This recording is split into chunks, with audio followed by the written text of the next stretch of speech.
While Nathan drains our joint account to shower his girlfriend with designer gifts, I'm quietly liquidating investments he has no idea I control. He thinks I'm at my book club right now. I'm actually finalizing paperwork that will freeze the Mitchell Marketing Group assets he's been embezzling from for months. As he books first-class tickets to Hawaii for their romantic getaway using our mortgage savings, I'm orchestrating the most sophisticated reality check of his privileged existence.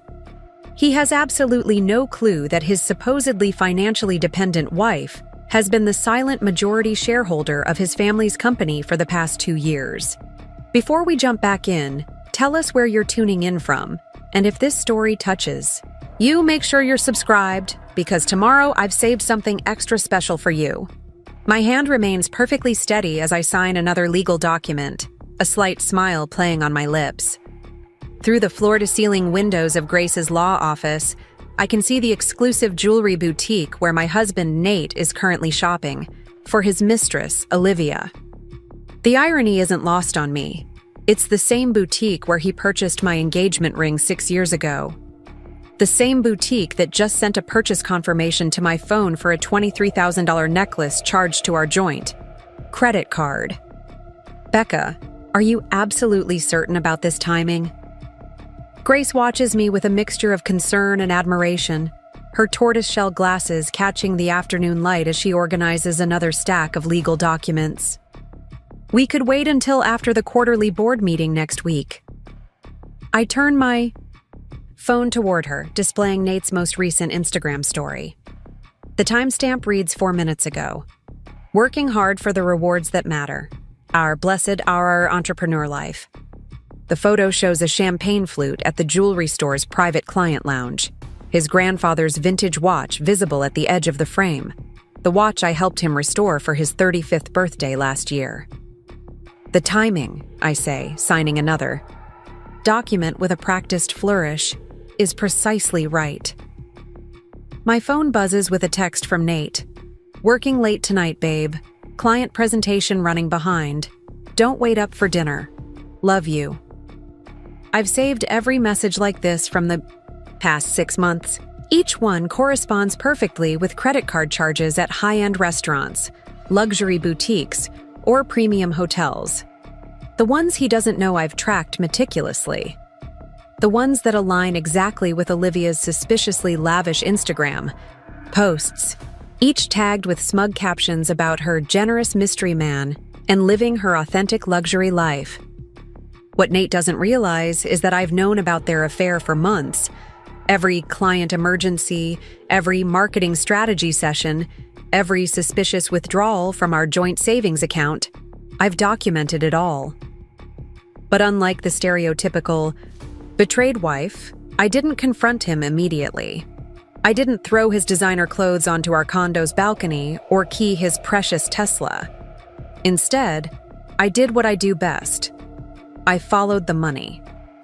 This one, Grace points to a particular document, will initiate the company audit once you sign. After this, there's no turning back.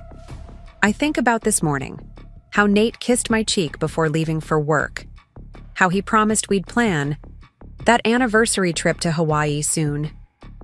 Meanwhile, I'd already seen the Hawaii reservations he made for himself and Olivia next month, paid for with what was supposed to be our down payment on a larger home. Good, I say, my signature flowing confidently across the paper. That's exactly what I want. My phone lights up with another notification. An Instagram story from Olivia showing off a distinctive blue jewelry box captioned, "When he knows exactly what you deserve." I screenshot it, noting the time and date. It matches perfectly with the purchase notification from our joint credit card, the one Nate thinks I never check because I'm not good with numbers. The forensic accounting team will begin their investigation on Monday morning, Grace explains, organizing the papers. Given what you've already uncovered about the company fund manipulations, they'll likely find twice as much as we already know. I finish for her, pulling up a folder on my phone. Here's every transaction he's tried to hide through that fake marketing consultancy he established. The one where Olivia mysteriously became a brand strategist 3 months ago, despite her only experience being as a part-time yoga instructor and full-time Instagram influencer. Grace's eyes widen as she scrolls through the documents. This is incredibly thorough. I had a lot of free evenings, I say dryly. You know, with all his client meetings. As if on cue, my phone buzzes with a group text notification. Our friends planning a weekend hike in Forest Park. Nate responds immediately. Sorry everyone, have to skip. Flying to Seattle for a last-minute pitch. I have to suppress a laugh. I know about that business trip too. I've seen the hotel reservation in Maui, first-class tickets for 2 charged to our joint credit card. Last one, Grace says, sliding the final paper across the desk. This initiates the complete company audit and temporary asset freeze. Once you sign this, I don't hesitate. My signature flows across the paper, years of anger and betrayal channeled into each curve and line. Another notification pops. Up. Nate going live on Instagram from what's supposed to be his client meeting. The jewelry store's distinctive decor visible in the background. Let them celebrate, I say, standing up and smoothing my dress, the one Nate bought me last month to assuage his guilt. By Monday morning, they'll have a very different story to share. Grace gathers the papers, her expression both impressed and slightly concerned. You know, in 14 years of handling corporate disputes, I've never seen anyone quite as strategic, I suggest, picking up my bag. Or maybe just tired of being underestimated, she replies with a knowing smile. As I walk out of the office, my phone buzzes one last time. Nate sending his customary evening check-in. Miss you, beautiful. Can't wait to come home to you tonight. I smile, typing back. Sleep well, darling. Monday's going to be interesting. He'll think it's just another loving message from his unsuspecting wife. But then again, he always did underestimate me. That's about to become his most expensive mistake. Little does he know, while he's been playing his games, I've been orchestrating a much longer and more sophisticated one. 2 years ago, when his father Bill suffered a stroke, I was the one who helped reorganize the family business structure. Nate was too busy networking at industry events to attend the meetings with the corporate attorneys. He never bothered to read the updated company bylaws, the ones that transferred his father's controlling shares to me, his supposedly financially illiterate wife, as protective trustee. Monday morning cannot come soon enough. The morning after signing those initial papers, I dress with deliberate care. A silk blouse from a local designer, tailored charcoal trousers, and the pearl earrings Nate's mother gave me last Christmas. The mirror reflects exactly what Nate expects to see. His perfectly polished wife, the former art history major he loves to introduce as his beautiful but financially clueless partner at company functions. If he only knew I spent 4 years managing investment portfolios at Goldman Sachs before we met. Good morning, darling, I call out as he stumbles into our immaculate kitchen, clearly hungover from last night's client meeting. The espresso machine hums quietly, filling our $3 million Pearl District condo with the aroma of his favorite single-origin beans. I made your breakfast, I say sweetly. He kisses my cheek, reeking of expensive cologne and guilt. The same cologne I noticed on Olivia's latest Instagram post from their accidental run-in at Nordstrom yesterday. You're too good to me, babe. If only you knew, I think, sliding his coffee across our Italian marble counter. The same counter where I'd sat until 2 a.m. last night, on a secure video call with Thomas, my former colleague from Goldman Sachs. Thomas, who now heads their West Coast private client division. Thomas, who nearly spat out his whiskey when I showed him what I'd found in Nate's private company transactions. Another early meeting? I ask innocently, watching him check his phone. His lock screen is still our vacation photo from Italy last summer, but I know his background is Olivia. I've seen it reflected in his car window when he texts her during our dinner dates. Yeah, the Anderson campaign is killing me. He runs a hand through his perfectly styled hair, distracted. The Anderson campaign that doesn't exist. I've already confirmed that Anderson Brewing moved their marketing to a different agency 4 months ago. Don't work too hard, I say, squeezing his shoulder. He doesn't notice me taking a photo of his phone screen in the reflection of our refrigerator's stainless steel surface, capturing Olivia's message about their lunch plans at the new fusion restaurant downtown. After he leaves, I transform our home office into my command center. The framed photos of our wedding at the Portland Art Museum disappear into drawers, replaced by printouts of bank statements, company documents, and property records. My friend Zoe, a corporate attorney I've known since our university days, sits, cross-legged on my custom area rug, surrounded by papers. Jesus Christ, she mutters, holding up a document. Preparing and narrating this story took us a lot of time, so if you are enjoying it, subscribe to our channel. It means a lot to us. Now back to the story. Did he really think he could hide these company fund withdrawals behind a shell corporation registered in Wyoming? I laugh, but there's no humor in it. He registered it under his childhood dog's name, the one that died when he was 15. Zoe shakes her head, adding the paper to our growing evidence pile. Men like him always think they're the smartest person in the room. That's because they never bother looking around, I reply, pulling up another document on my laptop. Look at this. Every time he meets Olivia, he files it as a marketing consultancy expense.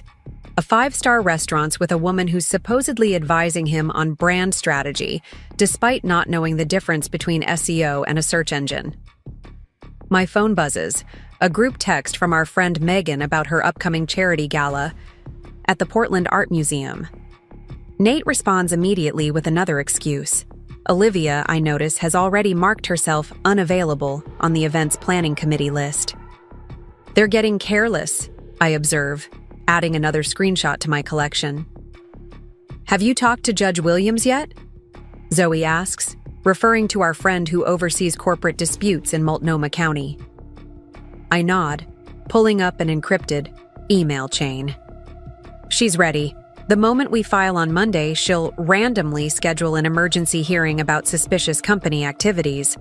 The same hearing that will reveal Olivia's consultancy has been receiving company payments since before she even met Nate. My phone lights up with Nate's face, his daily check-in call. I answer with practiced cheerfulness, listening to him lie about his lunch meeting while I stare at their restaurant reservation confirmation in my email.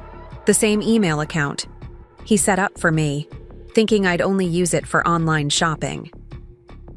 Miss you too, honey, I say, watching Zoe roll her eyes dramatically. Don't forget we have dinner with your parents tonight. He pauses, and I can practically hear him texting Olivia to reschedule. Of course, babe. Wouldn't miss it. After hanging up, I turn to Zoe. He'll cancel in about 3 hours. Emergency client meeting. How can you be so sure? I pull up Olivia's Instagram story from this morning, a cryptic post about a special sunset surprise at the new rooftop bar at the Nines Hotel, because I know their routine better than they do. The rest of the day unfolds like a carefully choreographed dance. I attend my regular volunteer meeting at the Art Foundation where I serve as a board member. I make appearances at my usual lunch spots. I even get my nails done at the salon where Nate's sister goes. Everything normal. Everything routine. No one would suspect that in my designer tote bag, I'm carrying documents that will dismantle a decade of Nate's careful deceptions. Right. On schedule at 4:42 p.m., Nate texts, "Baby, I'm so sorry. Might have to rain check dinner with my parents. Emergency meeting with the Anderson team." I respond with just the right amount of disappointment and understanding, watching through my phone's banking alerts as he makes a dinner reservation at Riverfront Bistro, his and Olivia's favorite spot for their strategy sessions. The marketing team hasn't scheduled any meetings. I would know. I'm the one who approved their quarterly calendar when Bill made me acting CFO during his recovery. "Look what just came in," Zoe says, holding up her phone. Olivia's posted a photo of champagne glasses at sunset, the Nines Hotel's distinctive cityscape view unmistakable in the background. Perfect, I say, adding the screenshot to our collection. That receipt will match beautifully with the emergency client dinner he's about to charge to the company account. As evening falls, I sit in our meticulously decorated living room, surrounded by evidence of Nate's double life and my own careful documentation. Every lie, every secret meeting, every hidden company withdrawal, all of it meticulously cataloged and cross-referenced. My phone buzzes with another Instagram notification. Olivia wearing a new designer dress that costs more than her supposed monthly consulting fee, captioned with a single diamond emoji. I save it to the folder marked Monday and pour myself a glass of the rare Oregon Pinot Noir from the collection Nate thinks only he has access to in our wine fridge. Let them have their romantic evening, I murmur, scanning through the latest company report Thomas sent over. Let them think they're the clever ones, playing their little game of hide-and-seek with the naive wife. I've spent months building this facade of ignorance, and in less than 12 hours, I'll have the pleasure of watching it shatter, along with everything else they thought they could take from me. The forensic accountants finished their preliminary review, Grace calls, from the office, her voice tight with disbelief. You're not going to believe what they found in the offshore accounts. I join her, my heels clicking against our hardwood floors. On her laptop screen, a complex web of transactions unfolds. A masterpiece of financial deceit that would be almost impressive if it wasn't so staggeringly stupid. He's been transferring company money through 3 different shell companies, Grace explains, highlighting various transactions, all registered under variations of his dog's name, then funneling it through Olivia's fake consulting firm and into private accounts in Wyoming. I lean closer, a cold smile playing at my lips. Show me the dates of the first transfers. Grace pulls up a timeline and my smile widens. Just as I thought, he started moving money the day after his father made me trustee. He never even bothered to check who had final approval power. My phone chimes with a message from Eleanor. Mitchell, Nate's mother. Darling, are you and Nathan still coming for dinner? I've had Marie prepare his favorite salmon. Poor Eleanor, still believing her son is the same responsible young man who followed his father's footsteps into the family business. Wait until she discovers how her precious boy has been treating the business her husband built from nothing. What about the company bylaws? Zoe asks, pulling up another document. Section 9, paragraph 4, I quote from memory. Any officer or director found to be engaging in actions that endanger or diminish the company's financial stability can be immediately suspended from duties pending full investigation. And Zoe's eyes gleam. And with Olivia's social media trail, every post, every photo, every location check-in, all matching perfectly with company withdrawals and consulting payments, I confirm, pulling up a carefully curated folder on my laptop. They've documented their own misconduct better than we ever could. My phone lights up with another check-in from Nate. Just wrapped the emergency meeting, baby. Might be a late one. So much paperwork to review. I text back, don't work too hard, darling. Make sure you eat something. Through the window, I can see the lights of the Nines Hotel, knowing they're up there right now, celebrating what they think is their perfect deception. Nate probably congratulating himself on how skillfully he's managed to hide his withdrawals from the company accounts. Olivia no doubt already planning how to spend more of the Mitchell family money. Judge Williams? Just confirmed, Grace says, checking her phone. The moment we file, she'll expedite the hearing. I nod, walking to our floor-to-ceiling windows. The Portland skyline sparkles back at me, a constellation of lights that seems to mirror the intricate web of evidence we've woven. Becca. Grace's voice turned serious. Are you absolutely sure about the timing? We could wait until after the Pacific Rim Financial Summit next week. His whole family will be there. I turn back to her, thinking of the invitation I'd helped Eleanor design. The lavish presentation planned at the Portland Convention Center, where Nate intends to announce his new role as CEO of Mitchell Marketing Group, the same conference where he and Olivia plan to accidentally meet, beginning their public story with a meet-cute his mother would approve of. The timing, I say, picking up another stack of documents, is exactly right. Let him stand in front of the entire industry ready to make his big announcement.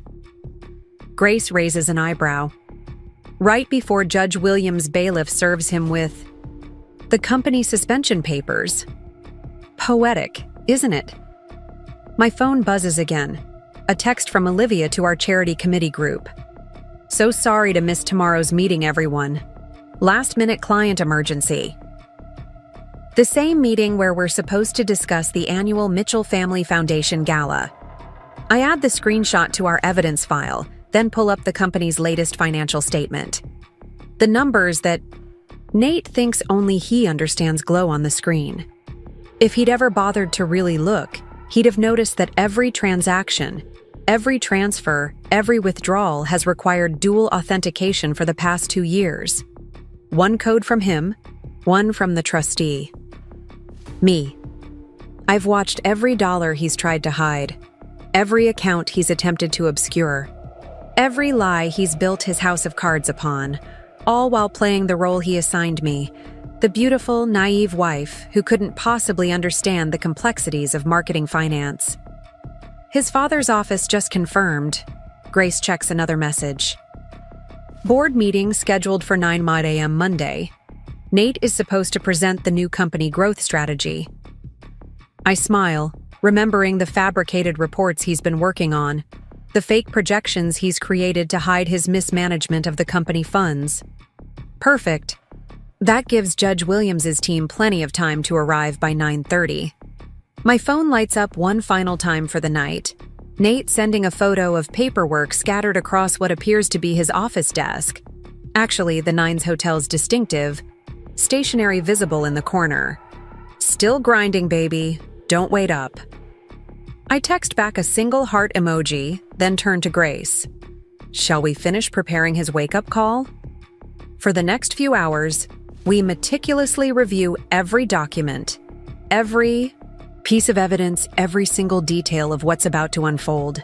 By the time Grace and Zoe leave, the sun is starting to rise over Mint Hood, painting our living room in shades of gold and pink. I hear Nate's key in the door around 6:30 a.m. He tries to be quiet, but his designer shoes still click against the hardwood floors. I'm already in the kitchen, perfectly dressed, makeup flawless, starting the coffee maker. "You're up early," he says, trying to hide his surprise, and the faint trace of Olivia's signature perfume on his collar. "Thought you could use some breakfast after your late night," I smile, sliding him a cup of coffee. "Must have been some important marketing strategy."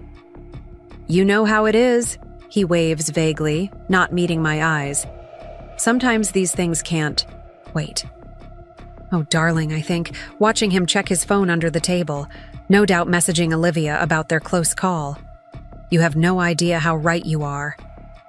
Just a few more hours until Monday morning, when they learn exactly what happens when you mistake silence for ignorance and underestimate the woman you thought you'd fooled. Monday morning dawns clear and bright, the kind of crisp autumn Portland day that usually has tourists flooding the Japanese garden. I wake up at precisely 6 a.m., though I've barely slept. Nate's side of our luxury bed is empty. He'd left early, eager to prepare for his big presentation to the company board. If he only knew what else was being prepared for him. I dress with surgical precision, a charcoal gray suit that means business, designer heels, a guilt gift from Nate after a particularly expensive weekend with Olivia, and Eleanor's pearls. AI, symbol of the family business he's about to lose access to. Every detail matters today. Every piece tells a story. "Morning, beautiful." Nate's voice is unusually chipper when he calls at 7:30 a.m. "Just wanted to check you're coming to the board meeting, right? Thought you might want to see your husband's big moment." "Wouldn't miss it for the world, darling," I reply, watching Grace send confirmation that Judge Williams has arrived at her chambers. Someone should be there to witness everything you deserve. He chuckles, missing my tone completely. That's my girl. See you at 9. I end the call and pull up the security feed from the Mitchell Marketing Group's offices. Amazing what being a trustee grants you access to. Nate is already there, practicing his presentation in the boardroom mirror, adjusting his designer tie with nervous fingers. On another screen, I watch Olivia enter her favorite coffee shop, no doubt planning to celebrate with Nate after his triumph. Everything's in position, Zoe texts. She's already at the courthouse with Grace, waiting for the perfect moment. Judge Williams is reviewing the final documents now. I check my watch, 8:15 a.m. Time to set the wheels in motion. My first stop is Pacific Northwest Trust, where I've been a familiar face since helping reorganize the Mitchell family business 2 years ago. Nate never bothered to attend these meetings. Boring paperwork, he'd called it. His loss. Mrs. Mitchell, James, the private banking director, greets me warmly. Everything is prepared as requested. I smile, taking a seat in his plush office. And the timing? He slides a document across his mahogany desk. The moment you send the signal, every account Nate has access to will be flagged for review. The company auditors are standing by. Perfect. I sign where indicated, my pen, another of Nate's guilt gifts, flowing smoothly across the paper. And his private accounts? The ones he thought were hidden? James allows himself a small smile. Already under surveillance. The moment the company's suspension hits, those freeze too. My phone buzzes. A message from Eleanor Mitchell. Darling, I'm so proud of Nathan today, and so grateful to have you as part of our family. You've been such a blessing. If she only knew how much of a blessing I was about to be, saving her family's company from her own son's greed. At 8:45 a.m., I enter the Mitchell Marketing Group's gleaming office tower, nodding to security guards who know me as the boss's wife, not realizing I'm actually their superior. The elevator rides smoothly to the 15th floor, where the family's legacy has been managed for 3 decades. Nate is waiting by the boardroom, practically bouncing with nervous energy. You made it! He kisses my cheek, and I catch a whiff of Olivia's perfume still lingering on his collar. I've got such a good feeling about today. Oh, darling, I murmur, straightening his tie. You have no idea how memorable today is going to be. The boardroom fills quickly with family members and executives. Bill Mitchell takes his place at the head of the table, looking much healthier than he did 2 years ago. Every bit the company patriarch in his tailored suit. If only his son had inherited his integrity along with his features. Before we begin, Bill announces, I want to thank everyone for being here for this momentous occasion. As you know, we're here to discuss the future of Mitchell Marketing Group, and my son Nathan has prepared a comprehensive presentation on our new growth strategy. Nate stands, straightening his papers with practiced confidence. His PowerPoint presentation glows on the screen behind him, slides full of fake projections and manipulated numbers that took him weeks to fabricate. Good morning, everyone. He begins, flashing his 1,000-watt smile. Today marks a new chapter in the Mitchell legacy. 8:59 a.m. My phone vibrates silently in my lap. Grace's message is simple. Ready. 9 a.m. Nate clicks to his first slide, pointing out fabricated growth projections with practiced charm. As you can see, our company's performance under my guidance has been exceptional. 9:01 a.m. I send a single text. Now. The effect is immediate but subtle at first. Nate's phone buzzes in his pocket, probably a notification from his banking app. He ignores it, continuing his presentation. It buzzes again, and again, and again. 9:02 a.m. The boardroom door opens silently. Judge Williams's bailiff enters, nodding to me imperceptibly. Behind him, 2 corporate auditors take their places by the door. And if you'll look at these returns, Nate continues, though his phone is now buzzing constantly, He's starting to look distracted, shifting uncomfortably. You'll see that our innovative approach to... His voice trails off as he notices his father checking his own phone, frowning deeply. Other board members are doing the same, their expressions shifting from polite attention to confused concern. 9:05 a.m. The bailiff steps forward, official documents in hand. Mr. Nathan Mitchell? Nate turns, annoyed at the interruption of his big moment. I'm in the middle of something here. You are hereby served with an emergency injunction regarding Mitchell Marketing Group, the bailiff announces clearly, his voice carrying to every corner of the suddenly silent boardroom. By order of Judge Williams, you are suspended from all access to company accounts and assets pending investigation into serious allegations of misappropriation and fraud. The color drains from Nate's face as he takes the papers with trembling hands. His phone is still buzzing, probably notifications of his accounts being frozen one by one. There must be some mistake, he stammers, looking around the room desperately. His eyes land on me, seeking support, reassurance, the naive trust he's come to expect. Instead, he finds me calmly opening my laptop, pulling up the folders marked evidence. No mistake, darling, I say softly, turning the screen so the entire board can see. Would you like to explain these transactions to your family yourself, or shall I? The first image appears on the boardroom's main screen, replacing his fabricated presentation, a detailed spreadsheet of every dollar he's stolen, every lie he's told, every trust he's broken. Behind him, Bill Mitchell stands slowly, his face a mask of shock and growing fury. Nathan, his father's voice is deadly quiet. What is this? Before he can answer, his phone buzzes one final time. He looks at it reflexively, and I know exactly what he's seeing. A notification that his access to all Mitchell family accounts has been suspended. Perhaps, I suggest, standing smoothly, we should discuss the real state of the company, starting with these unusual payments to a certain consulting firm. Nate slumps into his chair as I take control of the presentation remote. Behind him, the corporate auditors begin setting up their equipment. Through the boardroom's glass walls, I can see Grace and Zoe arriving with boxes of additional evidence. The day of reckoning has only just begun. Let's start with this particular transaction, I say, clicking to the next slide. The boardroom screen fills with a detailed breakdown of a $50,000 transfer from the company to Olivia's consulting firm made on March 12th, exactly one day after her company was registered. Interesting timing, wouldn't you say? Nate's hands grip the armrests of his chair, knuckles white. Behind him, Bill Mitchell has switched from shock to cold fury, his jaw clenched as he watches his son's deceptions laid bare. Of course, I continue, clicking through to the next slide. That was just the beginning.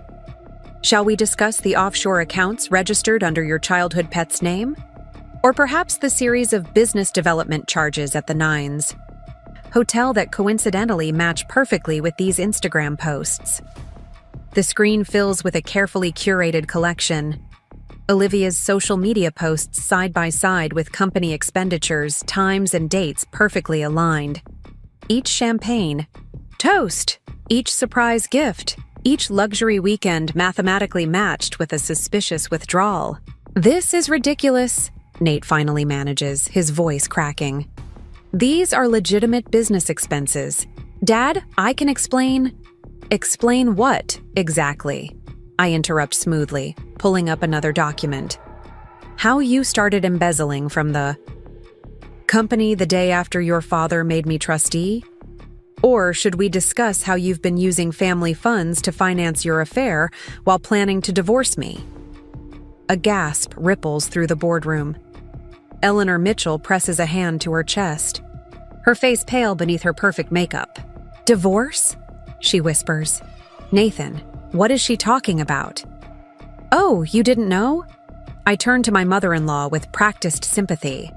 Nathan and his financial consultant have quite the future planned, booked with Mitchell money of course, Would you like to see the Hawaii reservations?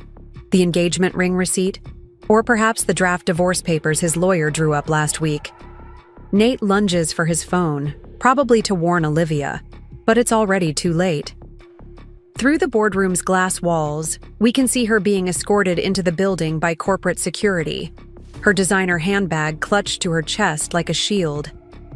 Perfect timing, I murmur, checking my watch. The corporate security? Nate's voice rises an octave. What did you really think? I cut in, my voice carrying clearly across the stunned boardroom. That you could embezzle hundreds of thousands from a family business without consequences? That no one would notice your creative accounting? Your father made me trustee for a reason, darling, and unlike you, I actually read the financial reports. The corporate auditors have set up their equipment now, efficiently downloading data from the company servers. Grace stands at the ready with another stack of documents, the complete forensic accounting of every dollar Nate has stolen. Mrs. Mitchell, one of the auditors calls out, we've confirmed the initial findings. The pattern of misappropriation is consistent with your report. Nate's head snaps up. Your report? Who do you think has been documenting your theft all these months? I ask quietly. Who do you think has been tracking every lie, every secret meeting, every hidden transaction? The wife you thought was too naive to understand finance? The trophy you believed would never question your business meetings? His phone buzzes again. Probably Olivia being brought to the conference room for questioning. Through the glass, I can see her mascara-streaked face as she realizes the magnitude of their situation. I can fix this. Nate stands abruptly, desperation creeping into his voice. Dad, just let me explain. We can handle this internally. Sit down. Bill Mitchell's voice could freeze hell itself. You've done quite enough. Actually, I interject, pulling up another document. We're just getting started. Would anyone like to see the company's true performance reports? The ones Nathan has been hiding while presenting his creative fiction? The next hour unfolds like a perfectly choreographed dance. With each new revelation, each piece of evidence, each damning document, Nate shrinks further into his chair. His carefully constructed world of lies crumbles slide by slide, dollar by dollar. The Wyoming accounts have been frozen, Zoe announces, from the doorway. And Judge Williams has approved the emergency audit of all personal assets. Nate's head snaps up. Personal assets? You can't. Section 9, paragraph 4 of the company bylaws, I quote smoothly. Any officer or director found to be engaging in actions that endanger or diminish the company's financial stability can be immediately suspended from access to all related assets, pending full investigation. Your father insisted I memorize every clause when he made me trustee. Shame you never bothered to read them yourself. A commotion outside draws everyone's attention. Olivia is being led to a separate room, her face a mask of panic as she realizes the serious nature of her situation. Through the glass, I watch her reach for her phone, probably to call the lawyer she thinks can save her. Don't bother, I call out, loud enough for her to hear through the glass. Your lawyer dropped you 20 minutes ago. Apparently, he has some concerns about being associated with corporate fraud. Nate stands again, this time moving toward the door, but the corporate security shifts smoothly to block his path. This is insane. You can't just... Can't what? I ask, my voice deadly quiet. Protect the family business from your greed? Prevent you from stealing more of your parents' legacy?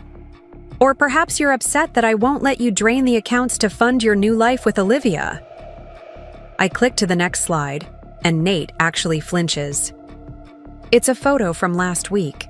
Him and Olivia at a local jeweler, shopping for engagement rings, the company credit card receipt for the purchase still pending in the system. Engagement rings? Eleanor Bennett's voice is barely a whisper. While you're still married to Rebecca?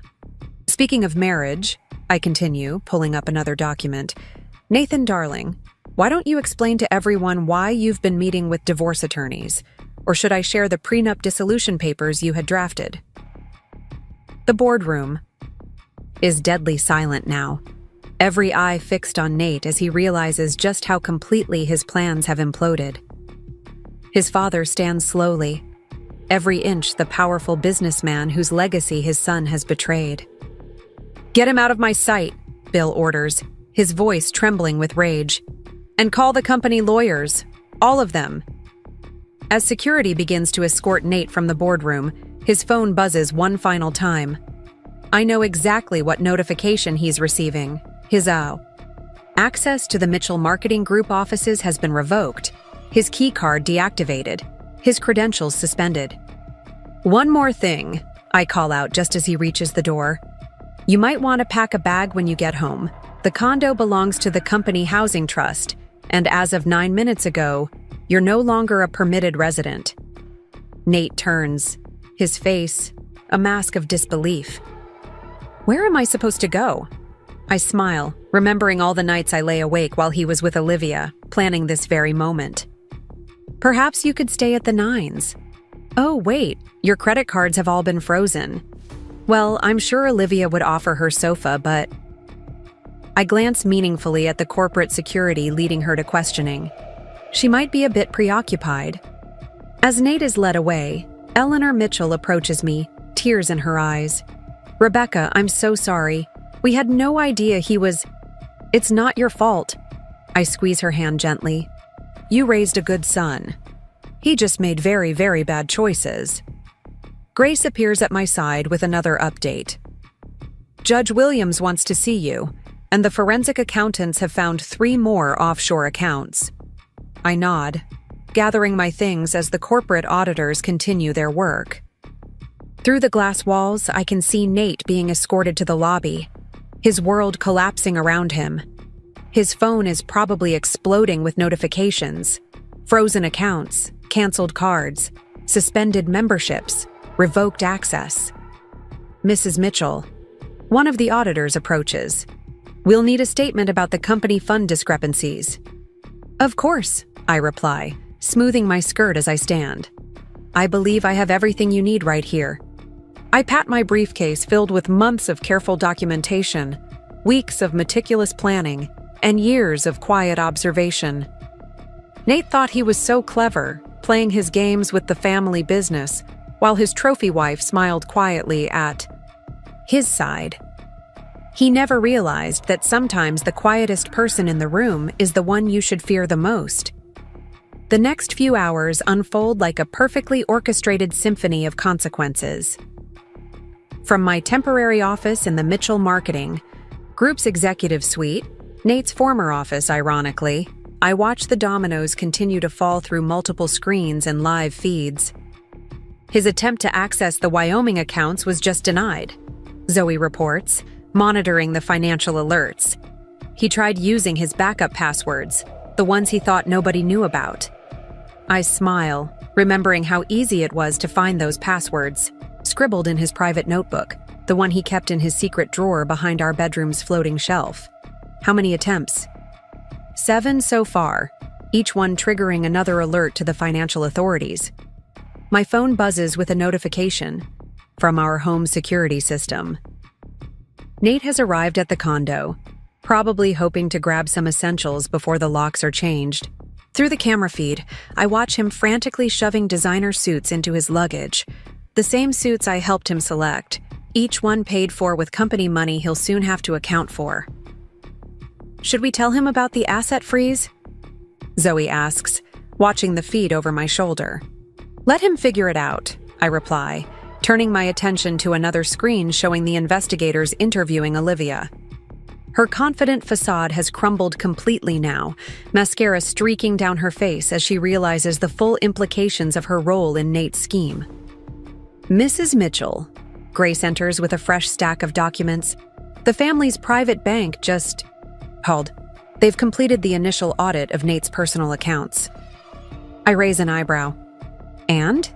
"He's been skimming from more than just the company fund. They found irregular transfers from his father's medical expense account, his sister's children's education fund, even the family's charitable foundation. Eleanor Mitchell, who's been sitting quietly in the corner trying to process the morning's events, lets out a small sob.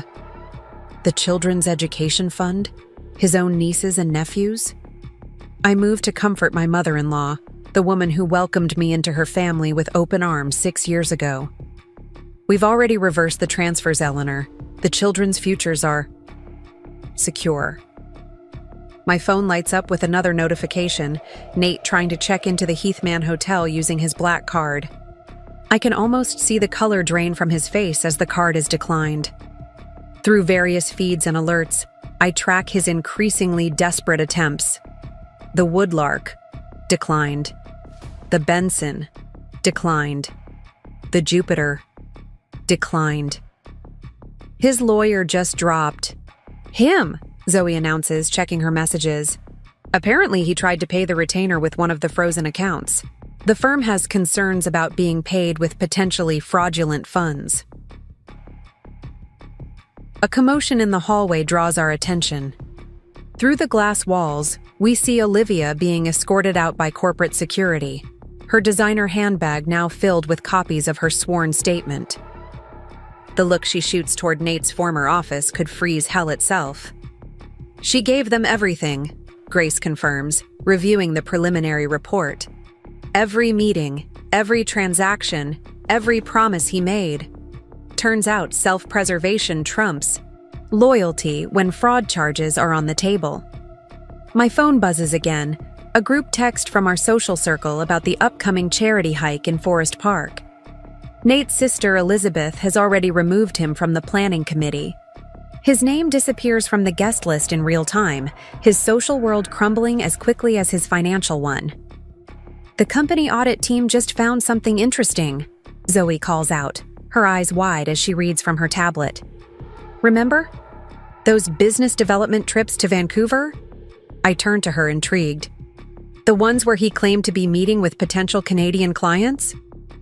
He was actually viewing properties, high-end condos on Vancouver Island, all conveniently close to the ferry terminal with easy access to international waters. They found incomplete purchase agreements on his company laptop. Eleanor's head snaps up. He was planning to run with your money? Our money, I correct gently. But don't worry, he won't get the chance now. As if on cue, my phone shows another alert. Nate's passport has been flagged. No international travel without court approval. His world is shrinking by the minute, his options disappearing one by one. The family's crisis management team is ready, Grace informs us. They've prepared statements for the press, the business, community, and the charity circuit.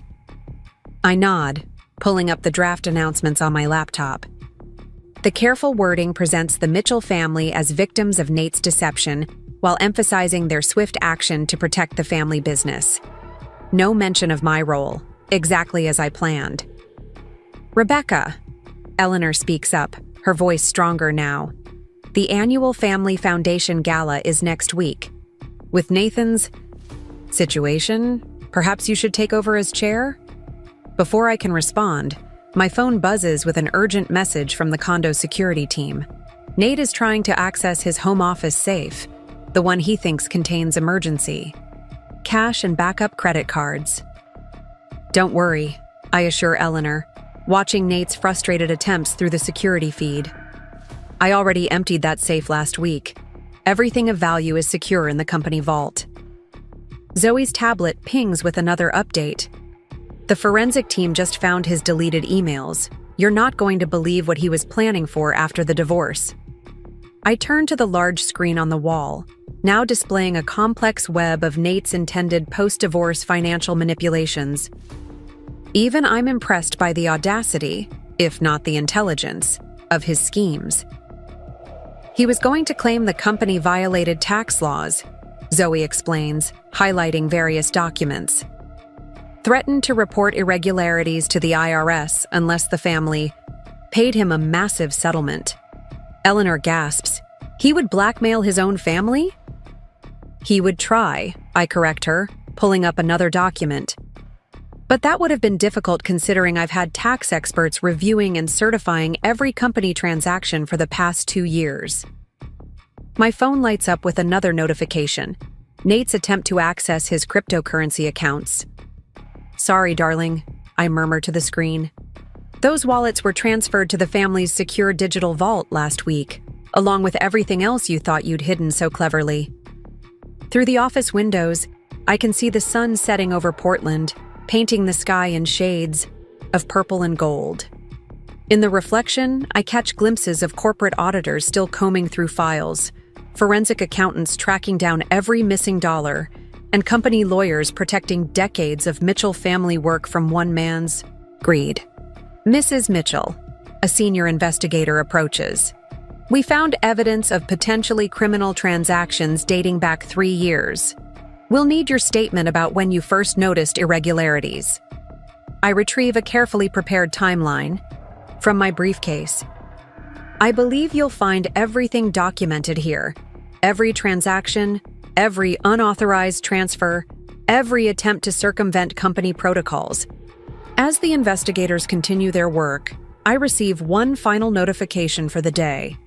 Nate, having been denied access to every decent hotel in Portland, has checked into a budget motel on 82nd Avenue, paid for with borrowed cash since his accounts remain frozen. "Should we tell him about tomorrow?" Zoe asks, referring to the emergency company council meeting, where Nate will be formally removed from all Mitchell family enterprises. I shake my head, watching his location dot on my phone's map. So far from the privileged world he's always known. Let him sleep tonight thinking he can still fix this. Tomorrow's revelations deserve a fresh audience. Eleanor stands, gathering her composure along with her designer handbag. "Rebecca, we can never thank you enough for protecting the Tsat family's legacy, for stopping him before he destroyed everything your family spent decades building," I finished gently. "Eleanor, when you welcomed me into your family, you made me a Mitchell. I protect what's mine." As the office slowly empties, I remain at my desk, surrounded by evidence of Nate's betrayal and my own careful preparation. On one screen, I watch him pacing in his motel room, probably trying to figure out how his perfect plan imploded so spectacularly. On another, I see Olivia checking into a flight to her parents' home in Boise, her dreams of becoming Mrs. Mitchell evaporating like morning mist. My phone buzzes one last time, Nate trying to salvage something from the wreckage of his life. "Baby, please, we need to talk. I can explain everything." I smile, thinking of all the nights I lay awake listening to his lies about working late while I quietly built the case that would bring him down. "No need to explain, darling," I text back. "The federal investigators have all the explanations they need." Then I turn off my phone, gather my things, and prepare to head home to the condo that now belongs solely to me. Tomorrow will bring more revelations, more consequences, more dismantling of Nate's carefully constructed house of cards. But tonight, I'll sleep soundly in our king-sized bed, alone but victorious, while my husband learns what happens when you mistake quiet patience for weakness and underestimate the woman who held the real power all along. Tuesday morning brings the kind of headlines you can't buy with PR spin. Mitchell Marketing, air suspended amid fraud allegations. Scandal rocks Portland business elite. Trust fund manipulation scheme exposed. Society sweetheart's secret. Victory, how a trophy wife saved a family business. I read them all from the comfort of my home office in the Pearl District condo, sipping the rare Japanese matcha Nate always claimed was too refined for my palate. The irony of enjoying his precious collection while watching his world burn isn't lost on me. The Portland business community is in an uproar, Zoe announces, entering with a fresh stack of financial papers. 3 other prominent families have already requested audits of their own companies. Apparently, Nate's scheme has everyone questioning their own financial managers. His mother's on her way up, Grace adds, checking her phone. The doorman just called. I nod, setting down my teacup. Eleanor Mitchell has always been the family's emotional compass, and I know this meeting won't be easy for her. Rebecca. Eleanor sweeps in, still elegant despite her obvious distress. Have you seen the latest? They're calling it the trust fund takedown of the decade.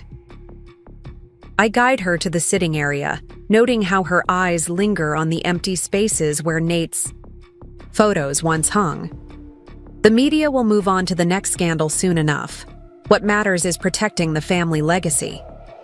The forensic accountants found something else, she says quietly, pulling out a folder. Something worse. I take the documents, though I already know what they'll show. Nate hadn't just been stealing from the company fund, he'd been systematically looting his own family's personal accounts, his sister's children's college funds, his grandmother's medical care reserves, even his parents' retirement accounts. We knew he was troubled, but this... Eleanor's voice breaks. Everything will be restored, I assure her, pulling up the recovery plan I'd prepared months ago. Every account has been reconciled, every stolen dollar traced and returned. My phone buzzes with an update from the corporate investigation. Team, they've found Nate's secret storage unit in Southeast Portland. Inside, boxes of falsified documents detail years of financial manipulation. All the evidence they need for criminal charges. Mrs. Mitchell, my assistant calls from the doorway. Mr. Nathan is in the lobby, demanding to be let up. He's not taking no for an answer. I pull up the security feed on my laptop. Nate, disheveled and desperate, is arguing with the doorman. His Brooks Brothers suit, the one he wore to so many client meetings with Olivia, is wrinkled from a night in the budget motel. Should I call security? The assistant asks. No need, I reply, pressing a button on my phone. The police are already on their way. Anonymous tip about a person of interest in a corporate fraud investigation causing a disturbance. Eleanor flinches at my words, but doesn't object. Even a mother's love has its limits. The company council is meeting in an hour, Zoe reminds me, checking her calendar. They'll want your statement about assuming emergency control. I nod, gathering my materials. In the background, my screens show multiple scenes unfolding simultaneously. Nate being escorted from the building by police, Olivia giving another tearful interview painting herself as another victim of his deception, corporate auditors boxing up evidence from his office, society columnists speculating about the scandal's impact on upcoming charity gala season. Rebecca, Eleanor speaks up suddenly. There's something I need to tell you about why Bill made you trustee 2 years ago. I turn to my mother-in-law, curious. This is one piece of the puzzle I never fully understood. We knew, she says simply, about Nathan's tendencies, the impulsive spending, the risky decisions, the constant need for more. Bill saw it happening at the company, watched him taking bigger and bigger risks with client accounts. So you needed someone to protect the family business from your own son, I finish quietly. Eleanor nods, tears in her eyes. We interviewed dozens of financial experts, considered professional trustees from all the top firms. But Bill said we needed someone Nathan would underestimate, someone he'd never suspect of watching his every move. The trophy wife he thought he'd chosen for her looks rather than her mind, I add, understanding dawning. When we learned about your background in finance, your experience with portfolio management, Eleanor manages a small smile. Well, let's just say Bill has always had an eye for talent. My phone buzzes again, more updates flooding in. Nate's membership at the Arlington Club revoked, his position on the hospital board suspended, his private banking privileges at multiple institutions terminated, his invitation to next month's charity gala rescinded. His lawyer sent over a proposal, Zoe mentions, holding up another document. He's offering to sign a full confession in exchange for a monthly allowance from the company. I almost laugh at the audacity. Let me guess, he still thinks he has something to negotiate with? He's claiming he has evidence of historical company irregularities, says he'll go public if we don't meet his demands. This time, I do laugh, pulling up a particular file on my laptop. You mean these documents? I turn the screen to show decades of pristine company records, each transaction verified, each decision documented, the ones I've had independent auditors reviewing and certifying for the past 2 years. Through the window, I watch as Nate is driven away in a police car, his final attempt at blackmail failing as spectacularly as his other schemes. On my other screens, the Mitchell marketing group continues operating smoothly, the transition of power already complete. The family council is ready, my assistant announces. They're waiting in the main boardroom. I gather my things, preparing to officially accept control of the Mitchell family's financial future. Eleanor stands with me, straightening her shoulders with renewed strength. Rebecca, she says softly, thank you. Not just for stopping him, but for saving him from himself. If he'd continued much longer, the damage would have been irreparable. I know, I finish. That's why I had to act now. As we head to the boardroom, my phone shows one final notification. Nate checking into an even cheaper motel, this time in Gresham. How far the mighty have fallen. Mrs. Mitchell, Grace calls out. Judge Williams's? Office just confirmed the emergency hearing is set for tomorrow morning. They'll want your full testimony about the company fund manipulation. I nod, already prepared. My evidence is organized, my statement drafted, my strategy in place. Tomorrow, Nate will learn the full extent of his mistakes. Not just the financial theft, but the fatal error of underestimating the woman he married. One last thing, Zoe adds. The family's PR team wants to know how to handle the press. They're calling you everything from financial avenger to trust fund guardian. Tell them no comment, I reply, stepping into the elevator. The numbers speak for themselves. As we ascend to the boardroom, I think about the day Nate first brought me home to meet his family, how he introduced me as his beautiful art history graduate, emphasizing my looks while dismissing my mind. How he never bothered to read the company documents, never questioned why his father chose his new daughter-in-law as trustee. His last text message still sits unanswered on my phone. Please, baby, just tell me what you want. I'll do anything. Too late, Nate. Too late by exactly 3 years, 4 months, and 9 days. The time it took me to document every lie, trace every theft, and prepare for this moment of perfect justice. The boardroom doors open, revealing the assembled Mitchell family council. Time to show them exactly why Bill chose me to protect their legacy, and why Nate's biggest mistake wasn't stealing from the company fund, but underestimating the woman who controlled it all along. 1 month later, the dust has finally begun to settle. I sit in my new office, the corner suite that once belonged to Nate's father, reviewing the latest company performance reports. The Portland skyline stretches out before me, a glittering testament to 3 decades of Mitchell family success that I helped preserve. The Oregon Business Journal piece just went live, Zoe announces, entering with her tablet. Today's headline, Mitchell Marketing Revival, How Strategic Oversight Saved a Family Business. Any mention of Nate? I ask, though I already know the answer. Only as a cautionary tale. They're calling it the ultimate case study in corporate governance. Your quotes about financial responsibility are featured prominently. I smile, remembering the interview I'd given last week. I'd been careful to focus on the importance of proper oversight rather than personal drama. The Mitchells, after all, still had a reputation to maintain. My phone lights up with a notification from the district attorney's office. Nate's plea deal has been finalized. In exchange for a reduced sentence, he's agreed to provide evidence against larger financial fraud schemes he'd become entangled with. His new accommodations are quite a step down from the 9s, Zoe observes dryly, showing me the detention center's location. Though I hear the jumpsuit orange brings out his eyes. Olivia sent another request, Grace adds, entering with more papers. She's offering to write a tell-all about Nate's schemes in exchange for immunity. Tell her the federal prosecutors already have everything they need, I reply, pulling up our evidence files. Her Instagram posts provided more than enough documentation. Through my office windows, I can see the company's investment team hard at work under my leadership.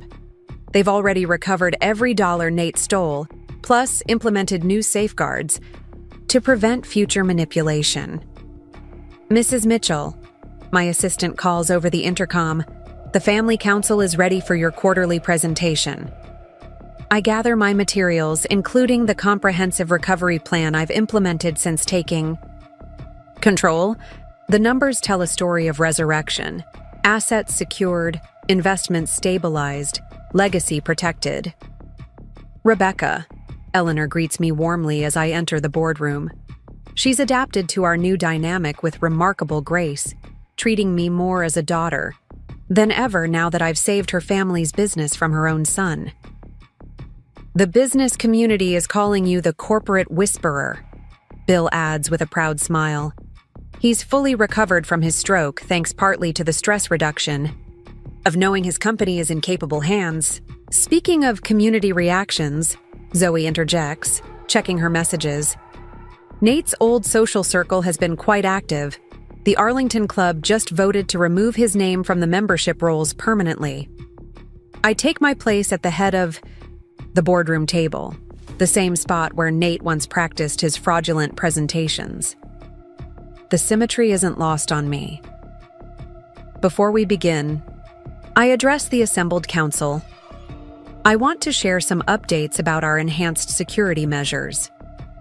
My presentation outlines the new system of checks and balances I've implemented, multiple layers of oversight, regular audits, transparent reporting.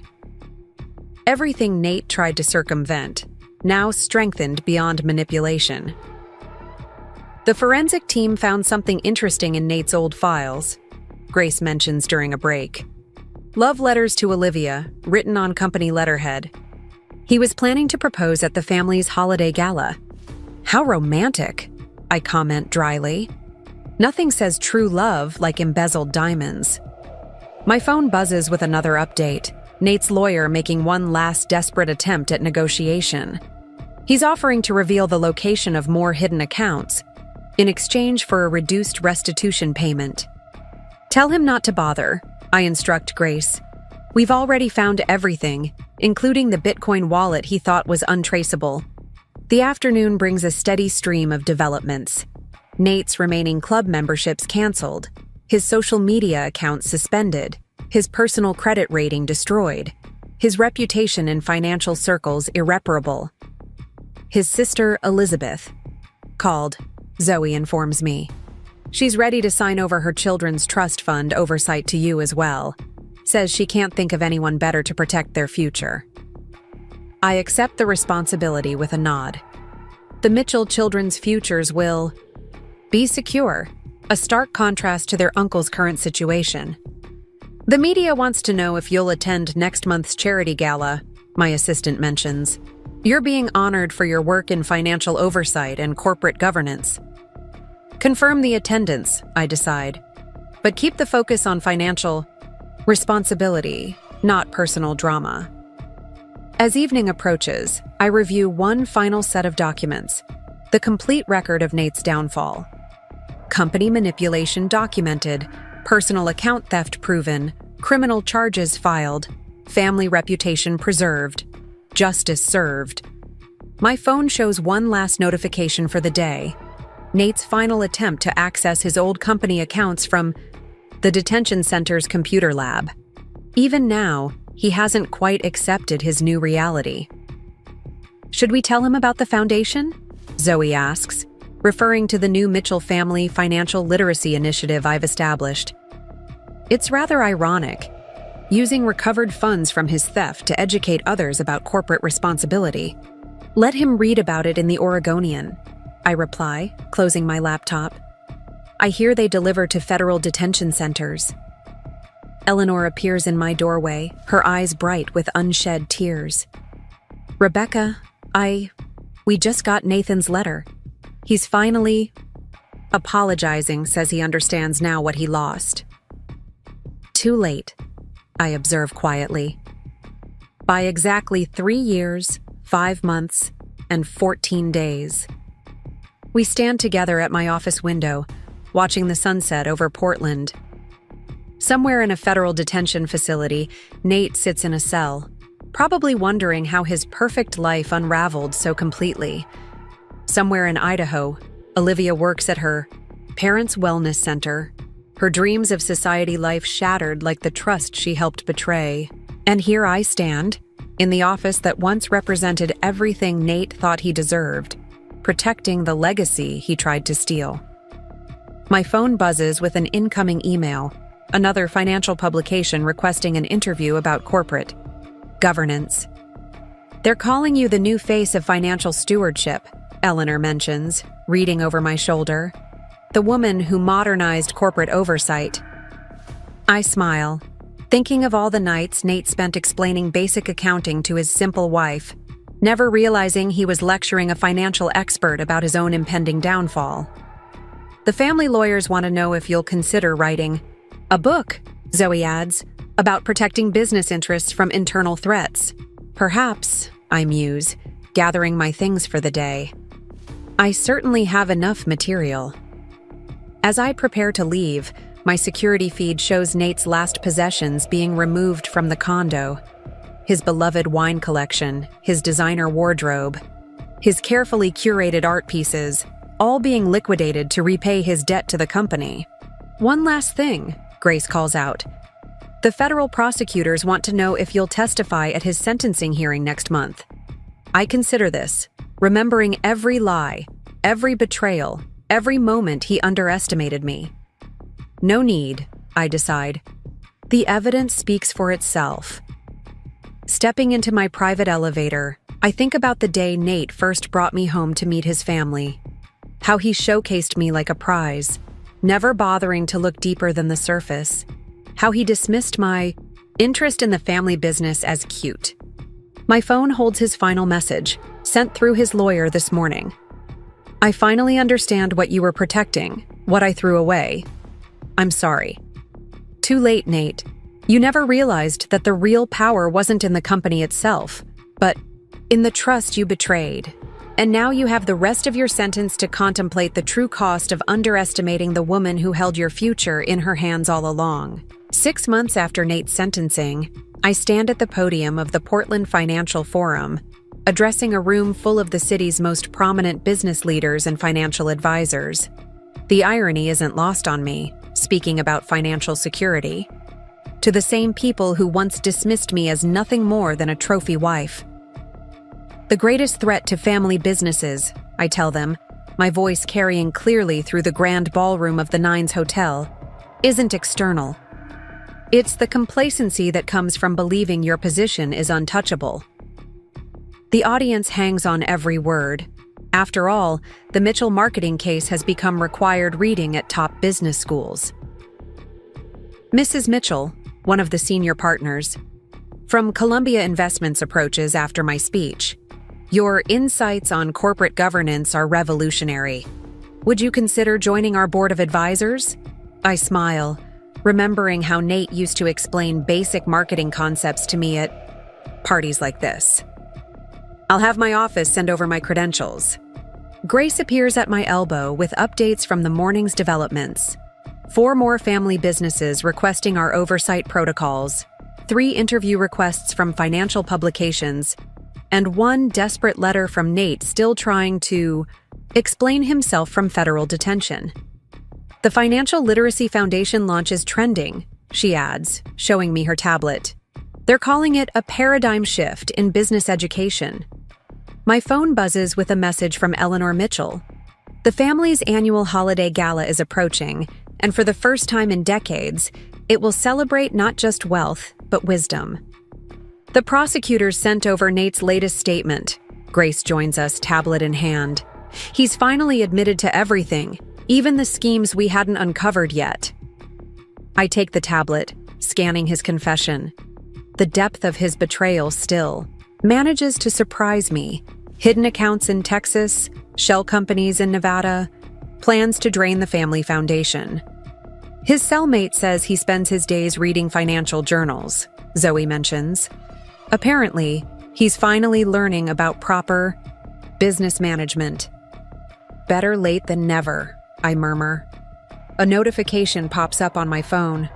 Olivia has resurfaced, this time teaching mindful money management at her parents' wellness center in Boise. Her Instagram bio now reads, "Surviving Toxic Wealth, My Journey to Authenticity." At least someone learned something, I observe, dryly. The company council meeting is in an hour, my assistant reminds me. They're voting on the new governance structure you proposed.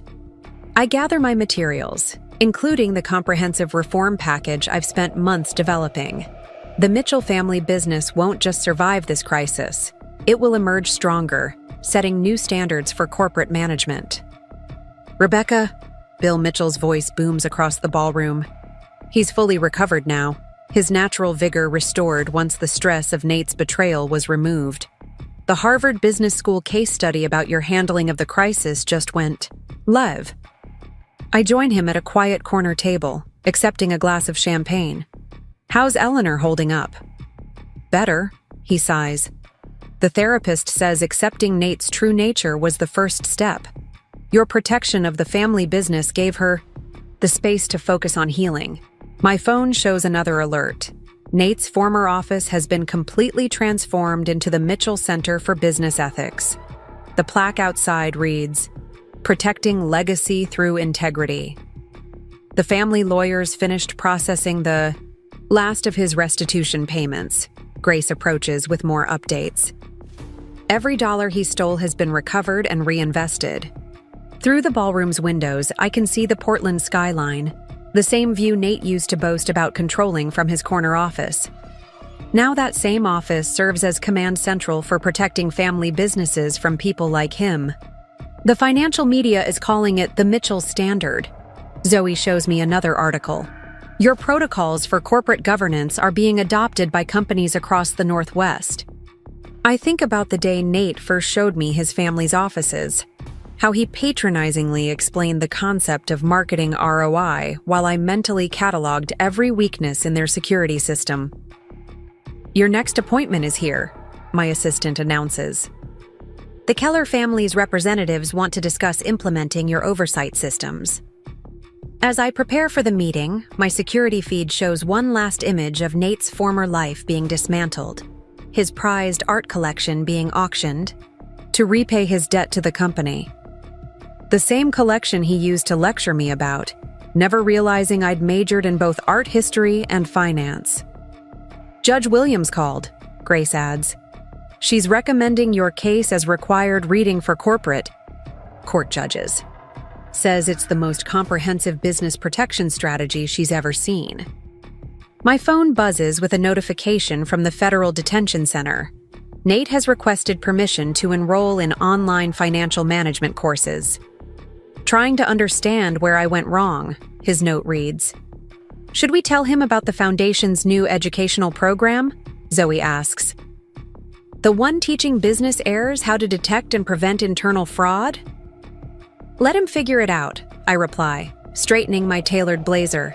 He always said he learned best through experience. Eleanor joins us, elegant as ever in her role as family matriarch. "The Holiday Gala Committee has a suggestion. They want to honor you as guardian of legacy." I shake my head, remembering all the galas where Nate paraded me around like an accessory. No honors, the secured business speaks for itself. Through my phone, I watch various scenes unfold across the city. Federal investigators using my case to train new financial crime specialists. Business schools teaching the Mitchell case as a master class in corporate protection. Society columnists speculating about Nate's life behind bars. Financial advisors studying my oversight protocols. "One last thing," Zoe calls out as I head to my next meeting. "Nate's old social club is reopening their membership waitlist. Care to submit his replacement's name?" I smile, thinking of all the times he used that club to impress his mistresses, flaunting the wealth he was secretly stealing. I have a better idea. Let's turn it into another foundation office. Something about financial literacy for future generations. The afternoon sun streams through the hotel's windows, catching the diamond on my left hand. Not my engagement ring from Nate, but my grandmother's ring, a symbol of true family legacy. On my desk, the latest company reports show growth that would have been impossible under Nate's manipulation. "Mrs. Mitchell," my assistant interrupts gently, "the Wall Street Journal is here for your interview about transforming corporate governance." I gather my thoughts, remembering every step of this journey. The quiet wife who watched and waited, the financial expert who documented every lie, the trustee who protected generations of wealth, the woman who refused to be underestimated. My phone shows one final notification for the day, Nate's lawyer making a last desperate pitch for leniency. "He's a changed man," the message pleads. "He understands now what he lost." Too late, I think, heading to the interview. Some lessons come at a price no trust fund can cover. As I take my seat across from the journalist, I catch my reflection in the window. No longer the trophy wife Nate thought he married, but the guardian of legacy he never knew he needed. The reporter's first question makes me smile. "Mrs. Mitchell, how does it feel to have revolutionized corporate protection?" "It feels," I reply, thinking of Nate in his cell, finally learning the true meaning of trust. Exactly like justice. 1 year to the day after Nate's downfall, I stand in my office at Mitchell Tower, watching the sun rise over Portland. The view is different from up here, both literally and figuratively.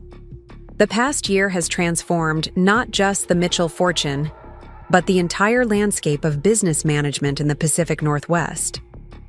My phone lights up with the morning's first notification. Portland Business Monthly has just released their annual Power Players issue.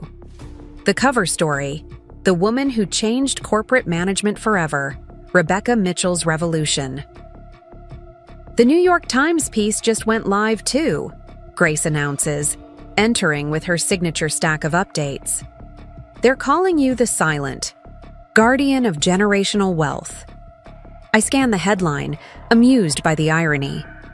A year ago, these same publications barely noticed me. Just another pretty wife in Portland's social circus. Now they're studying my methods in business schools. "Nate's latest letter arrived," Grace adds quietly, placing a thin envelope on my desk. Unlike his early desperate pleas, this one is different. A simple handwritten confession of every mistake, every betrayal, every moment of hubris that led to his downfall. "He's finally completed the financial literacy program in prison," Zoe mentions, checking her tablet. "Graduated top of his class, ironically enough. Says he finally understands what he was supposed to be protecting." Through my office windows, I can see the bustling financial district, the same streets where Nate once strutted like a prince, never realizing he was walking toward his own destruction. Now those same streets are home to a new era of financial governance, shaped by the lessons of his fall. The Mitchell Family Foundation's annual report is ready for review, my assistant announces. The new financial literacy programs have reached over 8,000 business heirs this year. I take the report, pleased to see the impact of our work. What Nate tried to destroy has become a beacon of financial wisdom, helping other families protect their legacies from similar threats. "Eleanor's on her way up," Grace informs me. "The Family Council approved your proposal for the new corporate governance structure." When my mother-in-law enters, she carries herself with renewed strength.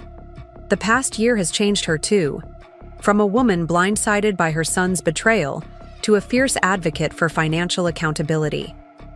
"Rebecca," she begins, emotion thick in her voice, "the family wants you to know that what you've built from this tragedy, it's beyond anything we could have imagined." My phone buzzes with updates that underscore her words. 5 more financial institutions adopting the Mitchell protocols, 3 international banking conferences requesting keynote speeches, 1. Prestigious Corporate Security Award nomination. Olivia sent another interview request, Zoe mentions. She's writing a book about financial infidelity. Wants your perspective. I decline with a simple email. Some stories don't need more telling. They need understanding. The company performance reports are in. Grace adds, pulling up the latest figures. Growth is up 37% since you took control. Every dollar Nate stole has been recovered and multiplied. Through my security feeds, I can see multiple scenes playing out.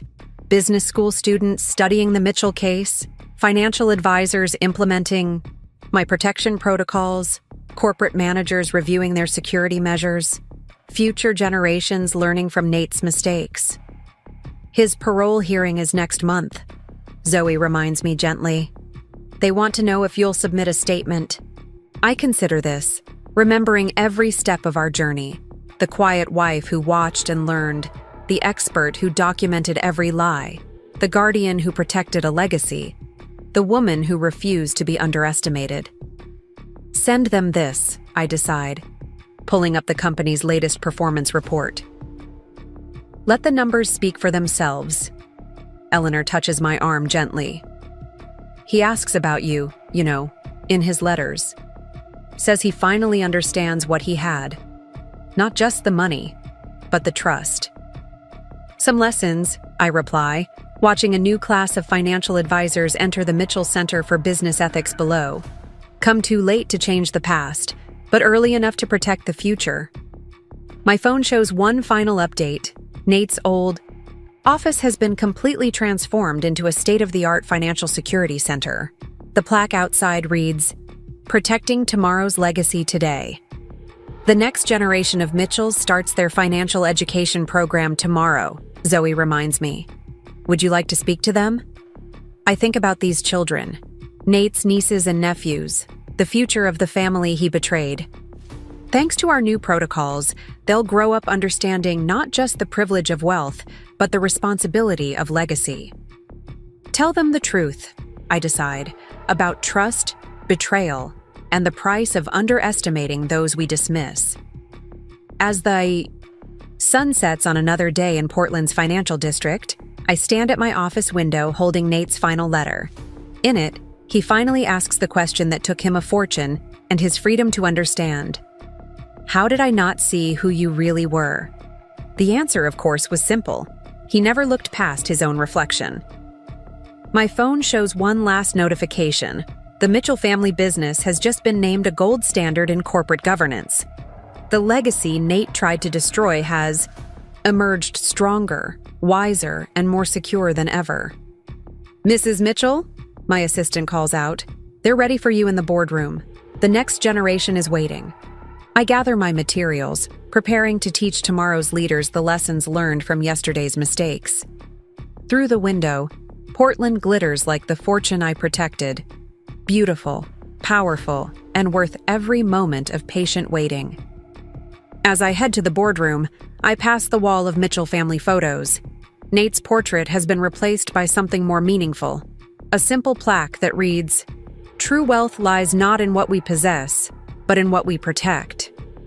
Some must learn this lesson through loss. Others are chosen to teach it through strength. In the end, Nate got exactly what he deserved. Time to contemplate the true cost of underestimating a woman he thought he could control. And I got what I earned. A legacy protected, a family restored, and a future secured by the quiet power of patient justice. The story of the Mitchell business will be told for generations, not as a tragedy of betrayal, but as a testament to the strength that lies in being underestimated. And somewhere in a federal prison cell, Nate finally understands the most expensive lesson of his life. Sometimes the quietest person in the room is the one you should have feared the most. As I enter the grand auditorium of Portland State University's business school, the room falls silent. 300 eager faces turn toward me, notebooks open, recording devices ready. Today's lecture has been sold out for weeks, with even faculty members standing at the back of the hall. Welcome to our distinguished speaker series. Dean Harrison introduces me with obvious reverence. Rebecca Mitchell needs no introduction, but I'll give her one anyway. Architect of the Mitchell Standard, guardian of one of Oregon's most prominent family businesses, and the woman who single-handedly transformed how we think about corporate protection. Ladies and gentlemen, Rebecca Mitchell. The applause is thunderous as I take my place at the podium. 500 miles away, in a federal prison classroom, Nate watches this live stream as part of his financial rehabilitation program. His counselor thought it would be instructive. I can only imagine his face as he watches his former wife address the elite of the business world. "Thank you, Dean Harrison," I begin, my voice carrying clearly through the hall.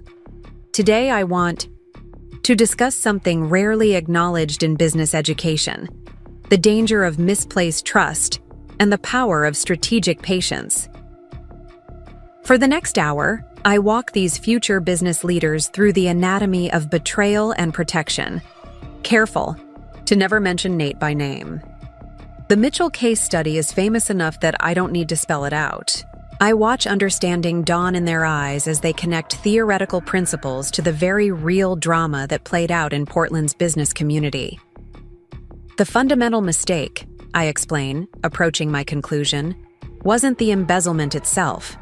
Financial crimes happen everywhere. The critical error was underestimating someone based on superficial assessments, believing that beauty precluded intelligence, that compliance indicated weakness, that silence meant ignorance. In the front row, a young woman's hand shoots up. "Mrs. Mitchell, what would you say was the most important factor in your success? The financial expertise or the patience to wait for the perfect moment?" I smile, thinking of those long nights documenting every transaction, every lie. "Neither," I reply. "It was the absolute certainty that justice would eventually prevail. When you know you're right, truly right, you can afford to wait for the perfect checkmate." After the lecture, Dean Harrison hosts a small reception in the faculty lounge. Business leaders from across the state mingle with professors and selected students, all eager for a moment of my time.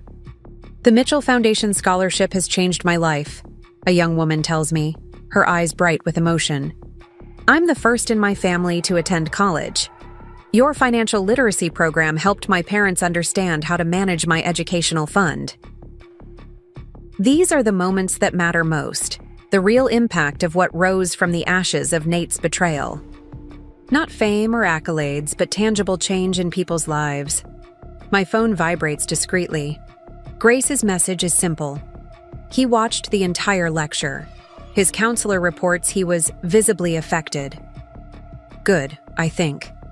Education was always what Nate needed most. As the reception winds down, Dean Harrison approaches with the university president. "Mrs. Mitchell, we'd like to discuss the possibility of establishing a permanent Mitchell Center for Corporate Ethics here at PSU. Your foundation's work aligns perfectly with our mission." "Send the proposal to my office," I reply. "I'm always interested in expanding educational opportunities." On the drive back to Mitchell Tower, I watch Portland pass by outside my window. The city has changed in the years since the scandal broke, or perhaps I simply see it differently now. Every building, every business represents stories untold, legacies either protected or vulnerable. The International Business Ethics Conference called again, Zoe informs me from the front seat. "They're offering to name their keynote address after you if you'll commit to a 5-year appearance schedule." "Tell them I'll consider it," I reply, watching a young couple window shopping outside the very jewelry store where Nate purchased Olivia's necklace.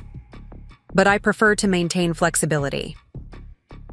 Back at Mitchell Tower, Eleanor waits in my office, elegant as ever in a tailored suit that matches her new role as foundation chairwoman.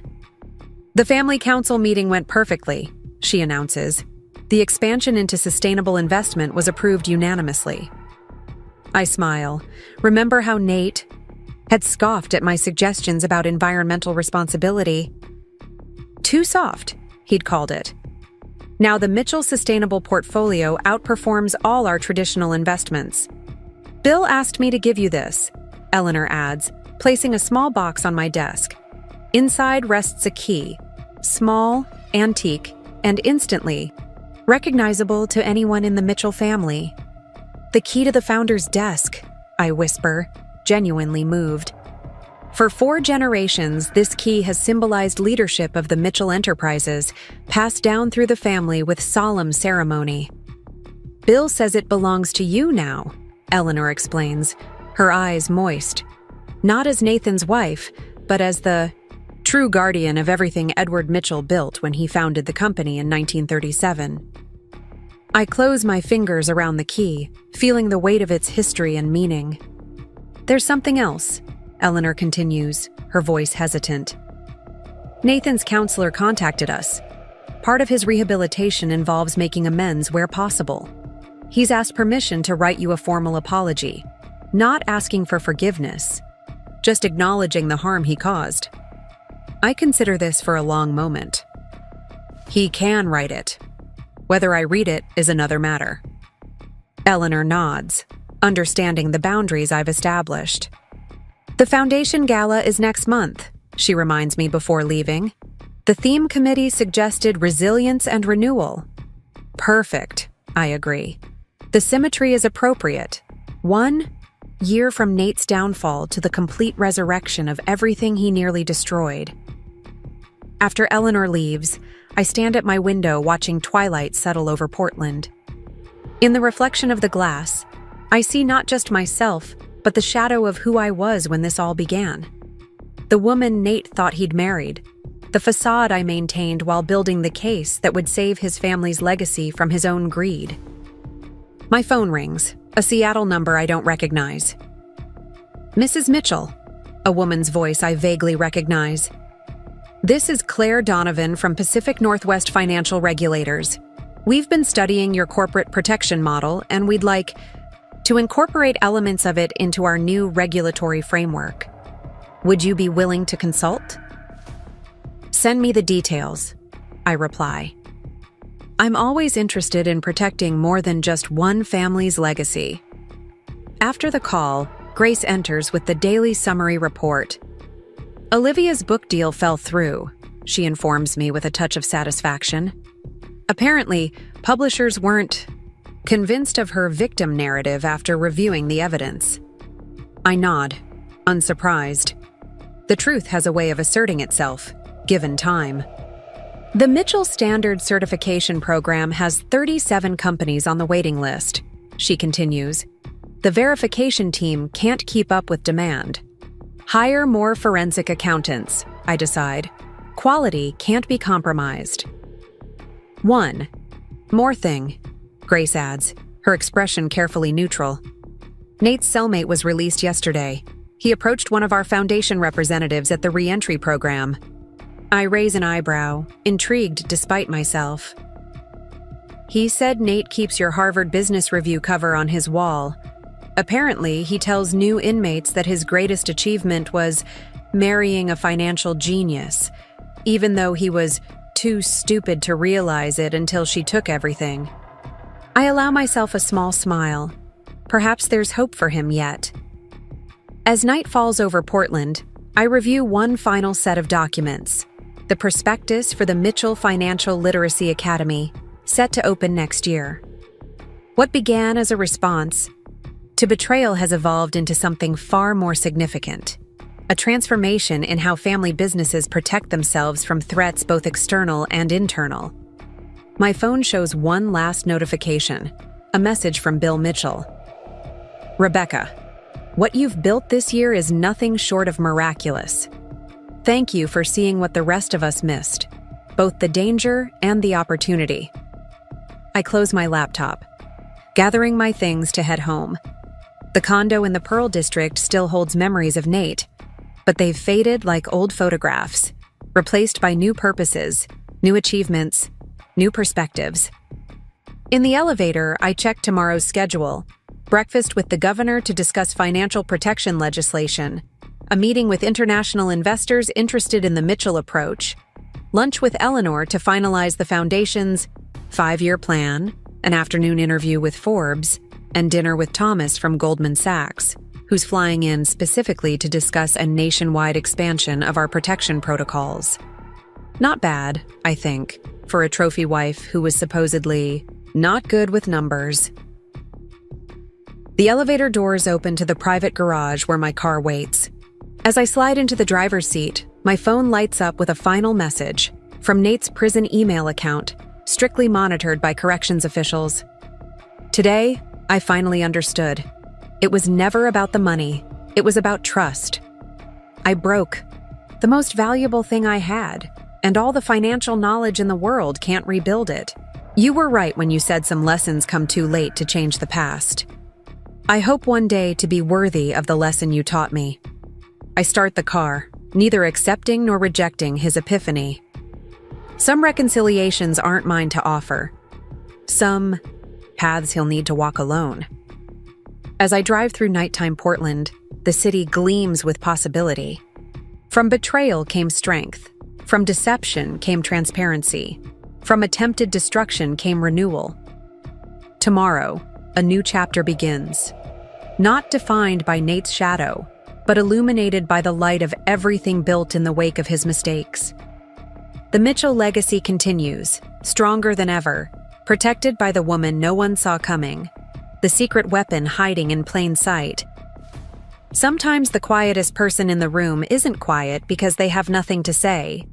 They're quiet because they're paying attention. And in the end, that makes all the difference. 18 months after taking control of Mitchell Marketing Group, I find myself standing before the Senate Committee on Corporate Accountability. Washington, D.C. in early spring has a particular energy. Cherry blossoms beginning to bloom against the backdrop of marble monuments to power and permanence. Mrs. Mitchell, Senator Harris begins, her voice amplified through the chamber. Your testimony today provides a unique perspective on detecting and preventing internal corporate fraud. Could you explain to the committee how your background in both finance and art history gave you insights others might have missed? A murmur ripples through the packed hearing room. The question is unexpected, but revealing. The senator has done her homework, understanding that my strength came not from a single discipline, but from the intersection of seemingly unrelated fields. Certainly, Senator, I reply, adjusting the microphone. Art history trained me to see patterns and inconsistencies others might overlook. There's a concept called provenance, tracking the ownership history of valuable pieces. I applied that same methodology to financial transactions, creating lineage maps for money movements that revealed problematic patterns. I pause, knowing that somewhere, in a minimum security prison library, Nate might be watching this testimony as part of his rehabilitation program. When you study portraiture, I continue, you learn that what's most revealing isn't what the subject wants you to see, but what they unconsciously display. The same principle applies to financial manipulation. The transactions someone tries to hide often tell a more honest story than the ones they showcase. For the next 2 hours, I walk the committee through the Mitchell methodology, now being implemented in corporations across America. The questions are probing, substantive, respectful. No one in this room sees me as a trophy wife who got lucky. They see the architect of a system that's already saved dozens of family businesses from internal collapse. Your recommendations will be invaluable as we draft new legislation, Senator Harris concludes. Thank you for your contribution to protecting America's business integrity. As I gather my materials, a senior aide approaches with a business card. The Treasury Secretary would like to meet with you privately tomorrow morning, if your schedule permits. I nod, unsurprised. The Mitchell standard has attracted attention from regulatory bodies worldwide. What began as one woman's effort to protect a single-family business has evolved into something far more significant. A fundamental rethinking of how we safeguard corporate assets from their supposed stewards. Outside the Capitol, Grace meets me with updates from Portland. The Mitchell Center for Business Ethics just received a $20 million endowment from the Harrington Foundation. They want to expand the curriculum nationwide. Approve it, I decide, sliding into the waiting car. But maintain our oversight on content development. As we drive through DC to my hotel, I check the secure messages on my phone. The first is from Eleanor Mitchell, who's running the family foundation while I manage the business enterprises. Rebecca, your testimony was magnificent. Bill couldn't be prouder if you were his own daughter. The new intern program you suggested has 300+ applications for 15 spots. Sending you the shortlist tonight. The second message is from Thomas at Goldman Sachs. Mitchell Standard certification requests have doubled since you announced the Senate testimony.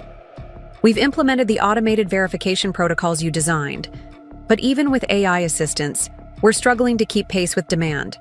Consider raising the certification fee? The third makes me pause.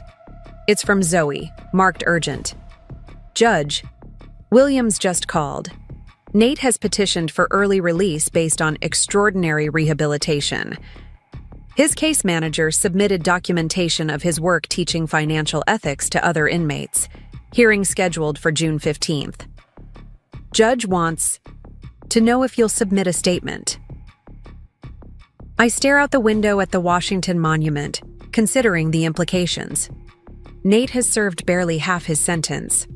His extraordinary rehabilitation is certainly convenient timing. Your meeting at Treasury is confirmed for 8 a.m., Grace says, not noticing my momentary distraction. They've allocated 90 minutes. The secretary mentioned something about international standards. Tell Zoe I'll think about Judge Williams's request, I reply, tucking my phone away. And move my flight back to Portland to tomorrow afternoon. I want to be home for the quarterly board meeting. At the Four Seasons, a package awaits me at the front desk. A gift from Bill and Eleanor Mitchell. Inside is a first edition copy of Financial Integrity in Family Enterprises by Elizabeth Morley, published in 1963 and long out of print. A handwritten note reads, "She was ahead of her time, so are you. With gratitude always, B&E." I smile, touched by their thoughtfulness. What began as an alliance of necessity has evolved into genuine family bonds that transcend the betrayal that created them. In my suite, I review the next day's talking points for Treasury, but my mind keeps returning to Nate's petition. After nearly 2 years of silence between us, this legal maneuver feels like an unwelcome intrusion. I've rebuilt the Mitchell empire, expanded its reach, secured its future. Nate has become irrelevant to my daily reality. And yet, I open my laptop and access the secure server where we maintain all records related to the Mitchell case. Within minutes, I'm reviewing Nate's prison file, obtained through channels that are not entirely conventional but thoroughly reliable. His prison record is, I must admit, impressive.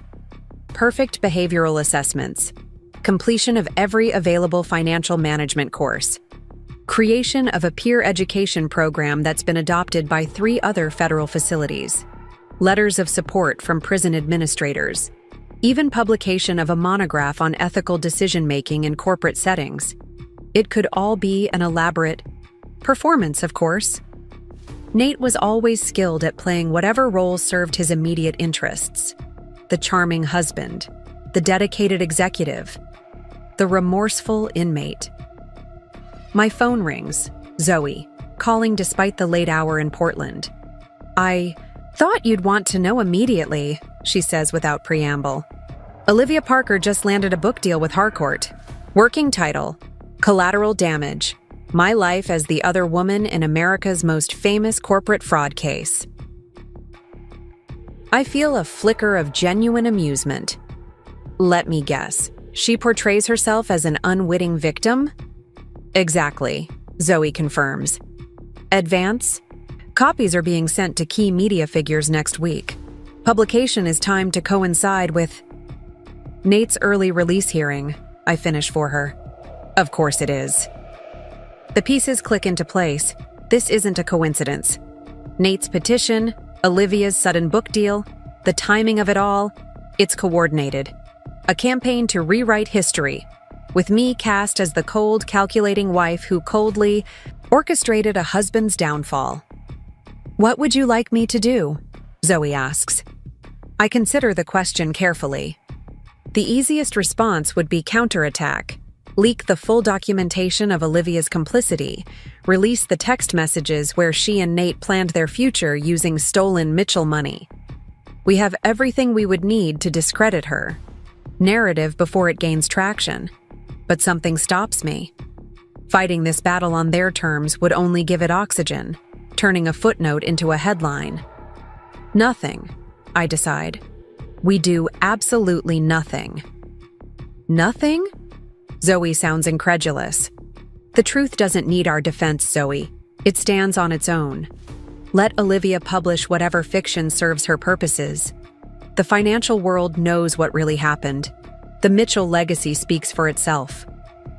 After we hang up, I step onto the balcony of my suite, looking out over the illuminated monuments of Washington. In the distance, the Capitol dome glows against the night sky, a reminder of enduring institutions designed to withstand individual failings. My phone buzzes with a text from an unfamiliar number. "Mrs. Mitchell, this is Warden Jeffries from Sheridan Federal Correctional. Inmate Nathan Mitchell has requested permission to send you a personal letter outside the normal channels of his Legal team, prison policy requires your consent before we can process this request. Please advise." I stare at the message for a long moment, weighing options. What could Nate possibly have to say that would matter now? What words could possibly bridge the chasm his actions created? And yet curiosity tugs at me, not because I seek reconciliation or harbor any lingering attachment, but because understanding one's adversary is always valuable. "Consent granted," I text back. "Forward to my office address."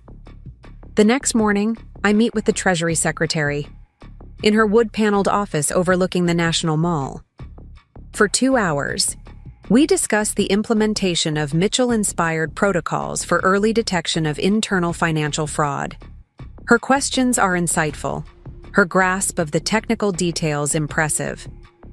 "The President has taken a personal interest in your work," she tells me as our meeting concludes. "There's discussion of forming a special commission on corporate governance. Your name is at the top of the list." I thank her for the consideration, promising to review any formal proposal. As I leave the Treasury building, my phone lights up with a cascade of notifications, all variants of the same breaking news.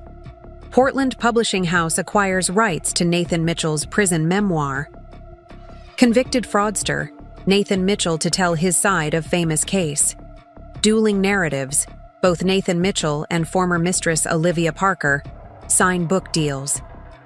I scroll through the headlines with mild interest as my driver navigates through DC traffic toward Reagan National Airport.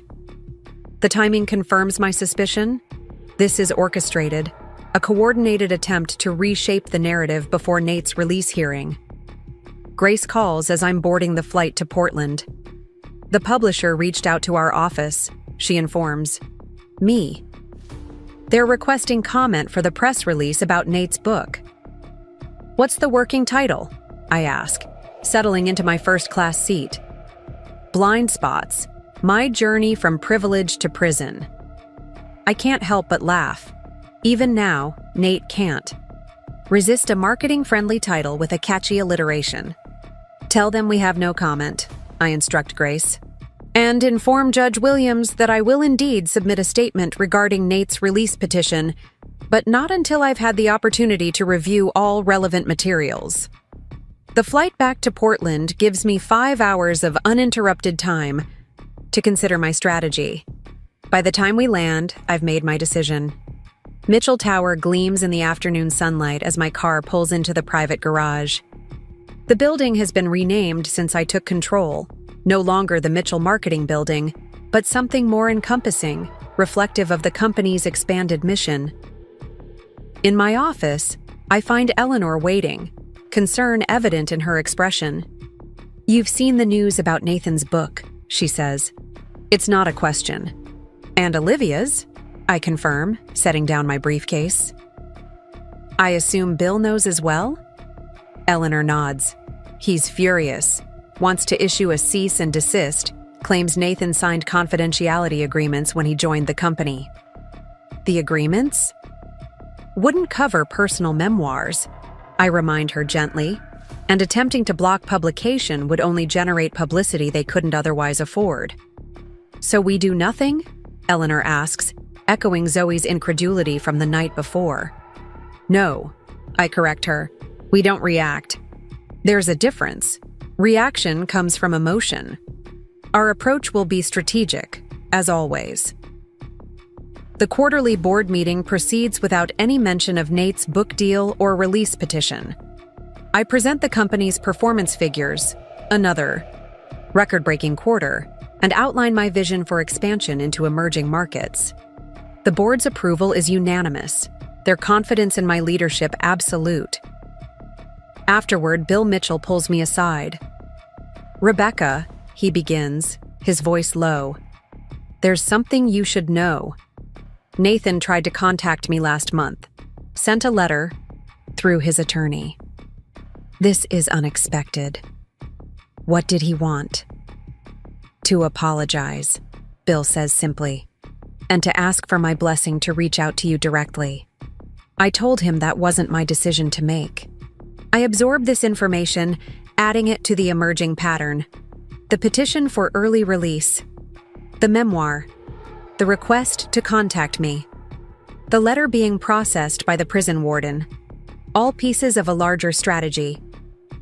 "Thank you for telling me," I reply, squeezing Bill's hand, "and for respecting my boundaries." That evening, alone in the penthouse that once represented Nate's vision of success, I review the day's developments. The Mitchell business is thriving, beyond anyone's expectations. The Foundation's educational programs are transforming financial literacy nationwide. My professional reputation has reached heights Nate could only have dreamed of. And yet, I can't deny a certain symmetry to the situation. Just as I once patiently documented Nate's betrayal while he remained oblivious, I now sense him methodically building some kind of case. For what exactly, I'm not yet certain. My phone chimes with a secure message from Judge Williams. "Mrs. Mitchell, I've reviewed the materials submitted in support of Nathan Mitchell's petition for early release. Before scheduling the hearing, I wanted to alert you to one particular document. Nathan has submitted a comprehensive restitution plan that goes beyond his court-ordered obligations. The plan includes voluntary surrender of certain assets previously excluded from the settlement, including intellectual property rights from his upcoming memoir. Thought you should know before this becomes public." I read the message twice, trying to reconcile this information with my understanding of Nate's character. Voluntary surrender of assets, including book proceeds? It doesn't align with the man I knew, the man who prioritized personal gain above all else. Unless this isn't about money at all. The realization hits me with unexpected force. Nate isn't orchestrating a financial strategy. He's attempting something far more ambitious: moral rehabilitation. Not just in appearance, but in substance. The memoir, the educational programs in prison, the additional restitution. Even Olivia's book might serve his purposes, portraying him as the villain who's genuinely reformed while she remains self-justifying. It's exactly the kind of narrative redemption arc a marketing expert would design. The question becomes, is it genuine? And more importantly, does it matter? The next morning, Nate's letter arrives via courier. The envelope bears the prison stamp and Warden Jeffrey's signature confirming it passed security protocols. Inside is a single page of prison stationery, covered in Nate's distinctive handwriting. "Rebecca, I won't insult your intelligence by asking for forgiveness." Some betrayals transcend forgiveness. They simply become part of the permanent record of who we were at our worst moments. I write not to change your opinion of me, but to acknowledge a truth I've finally understood. You weren't just right about what I did. You were right about who I was. The financial rehabilitation programs here focus on practical skills, understanding ethical boundaries, recognizing destructive patterns, implementing compliance protocols. But my real education came from watching you transform what I nearly destroyed. The Mitchell Standard is being taught here as a case study in corporate protection. During these sessions, I sit silently while other inmates analyze my failures and your solutions. They don't know the architect of this brilliant methodology was the same woman I once patronizingly explained profit margins to at dinner parties. I've requested early release not because I believe I deserve it, but because I've developed an ethics curriculum specifically for family business heirs that my supervisors believe could prevent others from following my path. If released, I would deliver this program through nonprofit organizations, with all proceeds directed to restitution funds for victims of financial crimes. I expect nothing from you. Not acknowledgement, not forgiveness, certainly not support. I simply wanted you to hear directly from me before the public narratives begin to circulate. What you built from the wreckage I created is extraordinary. Whatever happens with my petition, that truth remains unchanged. Nathan. I fold the letter carefully, returning it to its envelope. The words are right. The tone is right. It's exactly what a genuinely reformed man would write.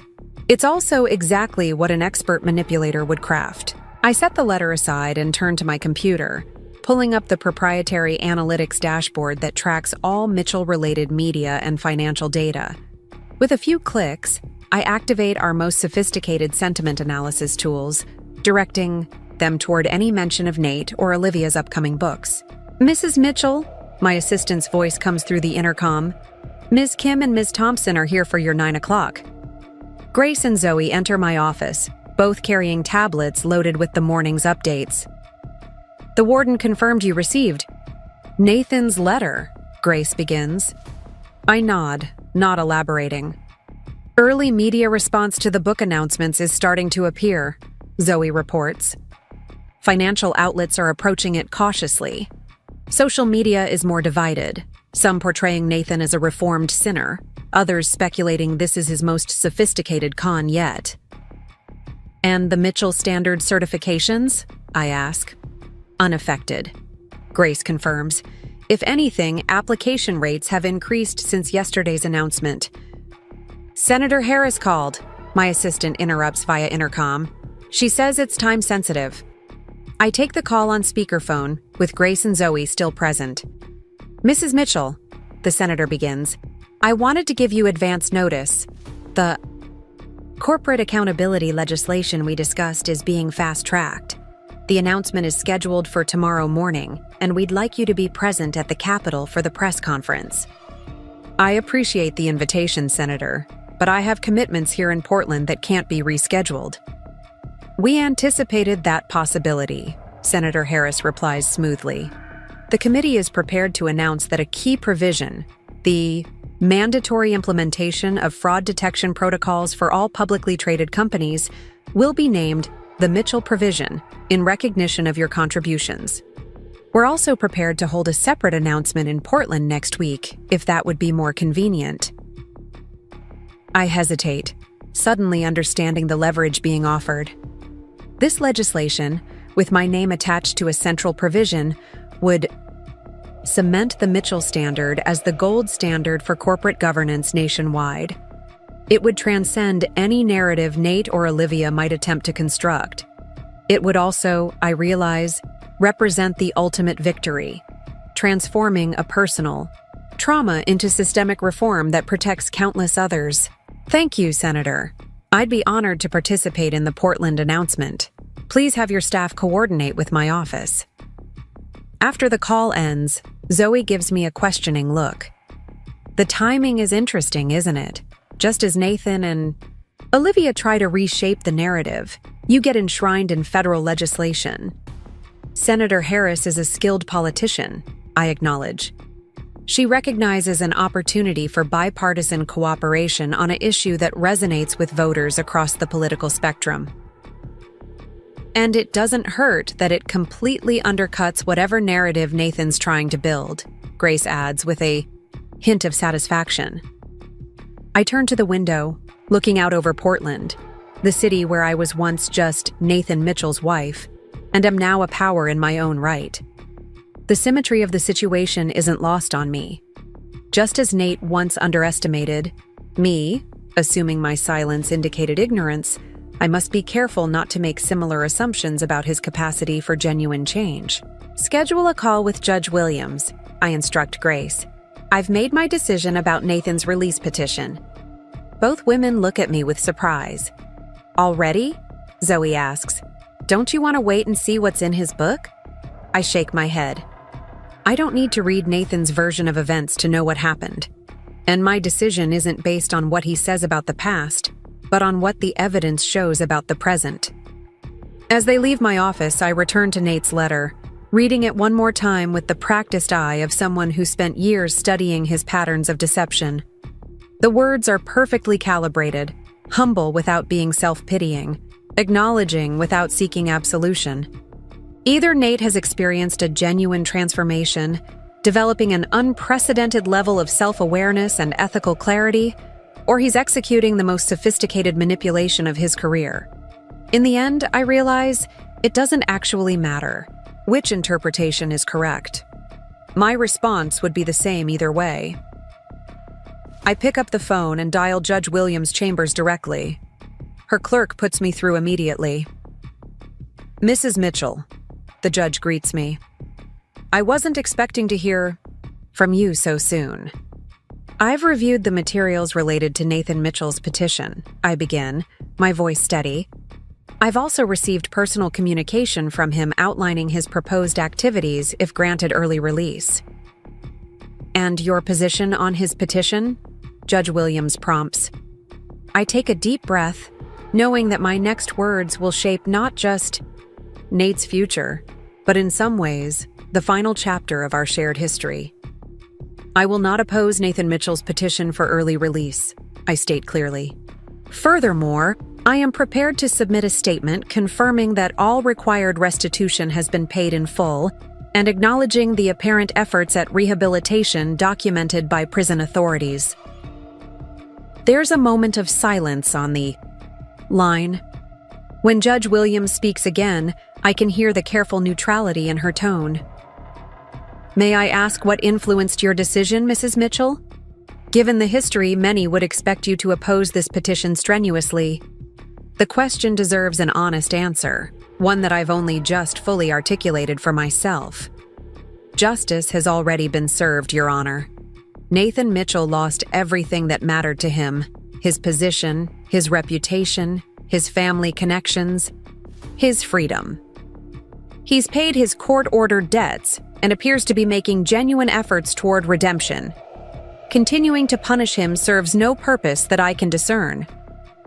That's remarkably magnanimous, Judge Williams observes. It's not magnanimity, I correct her gently. It's pragmatism. The Mitchell businesses have thrived in his absence. The educational initiatives we've implemented are transforming corporate governance nationwide. My professional standing has never been stronger. Nathan Mitchell's continued incarceration or release has no material impact on any of those realities. I see, the judge replies, understanding dawning in her voice. You're saying that opposing his release would suggest he still has some power to affect you or the Mitchell enterprises. Exactly, I confirm. And we both know that's not the case. After the call, I stand at my window watching the late morning sun illuminate Mount Hood in the distance. The mountain stands as it has for millennia, unmoved by the temporary dramas that unfold beneath it.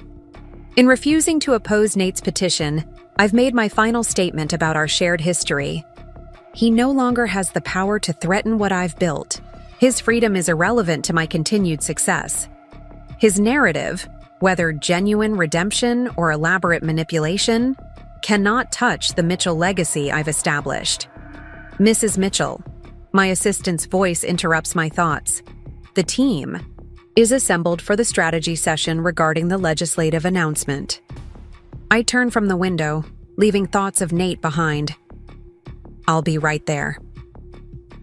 The future awaits, and it belongs to those who protected the legacy, not those who betrayed it.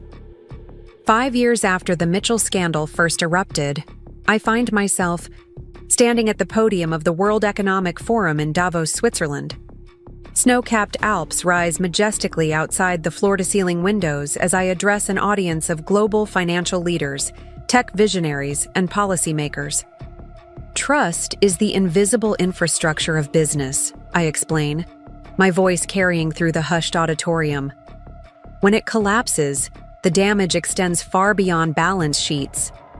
The Mitchell methodology isn't merely about preventing fraud, it's about creating systems where ethical behavior becomes the path of least resistance. The audience: CEOs of multinational corporations, finance ministers from 6 continents, regulatory chiefs from the world's most powerful economies. Listen, with the focused attention normally reserved for market-moving announcements. In 5 short years, the Mitchell Standard has evolved from a corporate rehabilitation strategy to a global governance framework implemented by 12 of the G20 nations.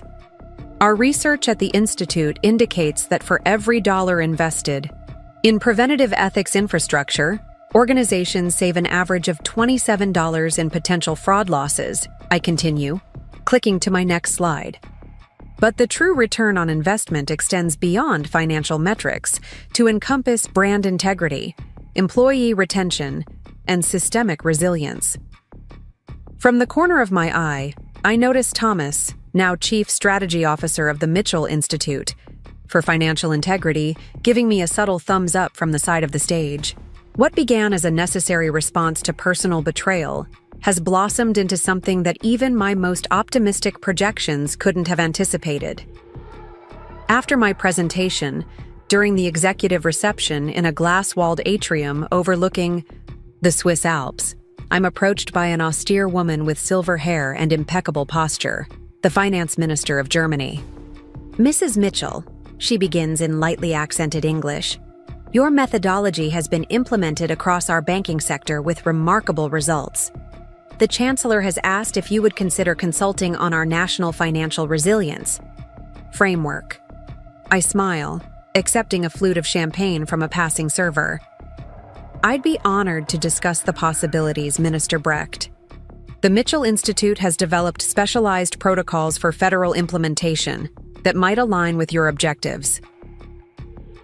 As we discuss potential collaboration, I catch a glimpse of a familiar profile across the crowded reception.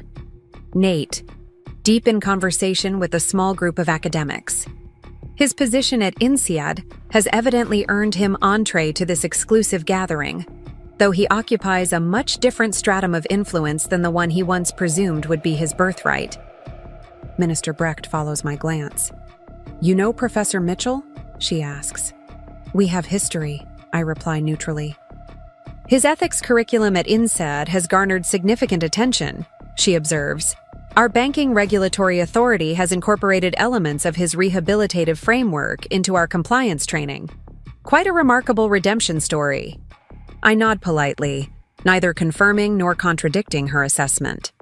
Nate's professional rehabilitation appears genuine, though I maintain a healthy skepticism born of intimate knowledge of his former capacity for deception. Still, the ethics program he's developed for European business schools has earned legitimate acclaim, focusing specifically on the psychological patterns that lead educated professionals to rationalize increasingly serious ethical breaches. "If you'll excuse me, Minister," I say, spotting the SEC chairwoman signaling from across the room. "I believe my next appointment has arrived. My office will contact yours about potential consultation dates." As I navigate through the crowded reception, I notice Nate has seen me as well. He offers a respectful nod from across the room, but makes no attempt to approach, continuing to honor the boundaries established during his probation, even years after its technical conclusion. It's one of many indicators suggesting his reformation might be substantive rather than merely strategic. The remainder of the Davos conference unfolds in a whirlwind of high-level meetings, panel discussions, and strategic negotiations. The Mitchell Institute's methodology is being incorporated into the Basel IV banking regulations, while our educational framework is being adopted by business schools across 6 continents. What began as one woman's effort to protect a single family business has evolved into a global movement reshaping how financial integrity is conceptualized and implemented. On the final evening of the conference, a private dinner is held for the principal architects of the new international financial ethics framework. Seated around an elegant table in a 14th century chateau overlooking Lake Geneva, 23 individuals represent the vanguard of a paradigm shift in global financial governance, and I find myself at the head of the table. "A toast," offers the IMF managing director, raising her glass, "to Rebecca Mitchell, whose personal courage transformed individual betrayal into institutional protection for us all." Glasses clink as murmurs of agreement circle the table. In this rarefied atmosphere, among the most sophisticated financial minds of our generation, my journey from underestimated trophy wife to architectural visionary feels complete. Later that evening, returning to my suite at the Alpinagstad, I find an unmarked envelope that has been slipped under my door. Inside is a handwritten note on insaid stationery. "Rebecca, I observed your Davos keynote from the academic section.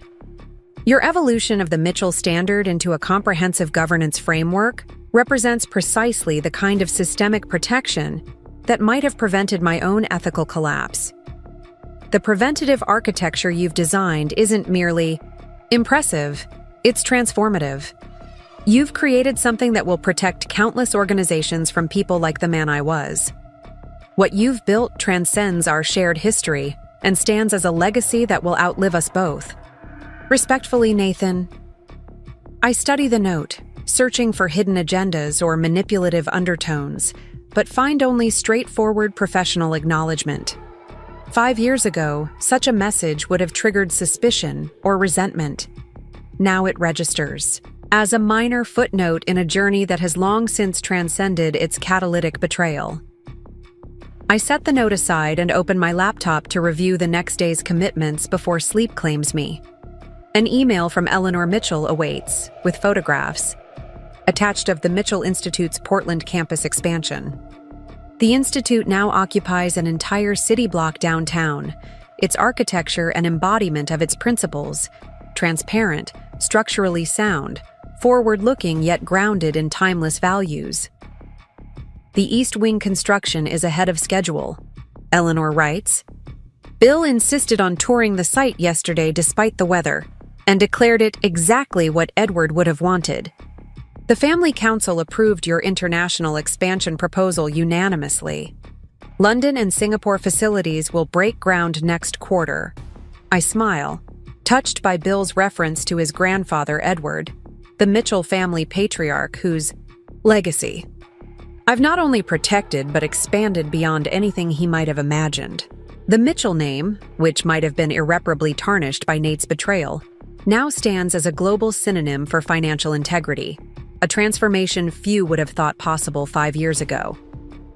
A text message illuminates my phone. Zoe checking in from Portland, where she now serves as Chief Operating Officer of the Mitchell Foundation. "Singapore Sovereign Wealth Fund meeting confirmed for next month. They want to implement the Mitchell Standard across their entire portfolio. Also, the FBI Financial Crimes Division has requested additional training sessions for their investigative teams. Apparently, our certification is becoming standard evidence in federal fraud prosecutions." The Mitchell certification, a rigorous evaluation process I developed to verify corporate governance integrity, has become the gold standard for businesses seeking to demonstrate their commitment to ethical practices. What began as a responsive strategy to one man's betrayal has evolved into a proactive framework embraced by forward-thinking organizations worldwide. I reply to Zoe's message, confirming both engagements, then prepare for bed, my mind already mapping tomorrow's strategic possibilities. The Mitchell methodology has been nominated for the Nobel Memorial Prize in Economic Sciences, recognition that would cement its academic credibility and accelerate its global implementation. As I drift towards sleep in my luxurious Swiss hotel suite, I reflect on the unlikely journey that brought me here. From the wife who discovered betrayal to the strategist who documented it. From the trustee who protected a legacy to the visionary who transformed it. From the woman who was underestimated to the leader who is now revered.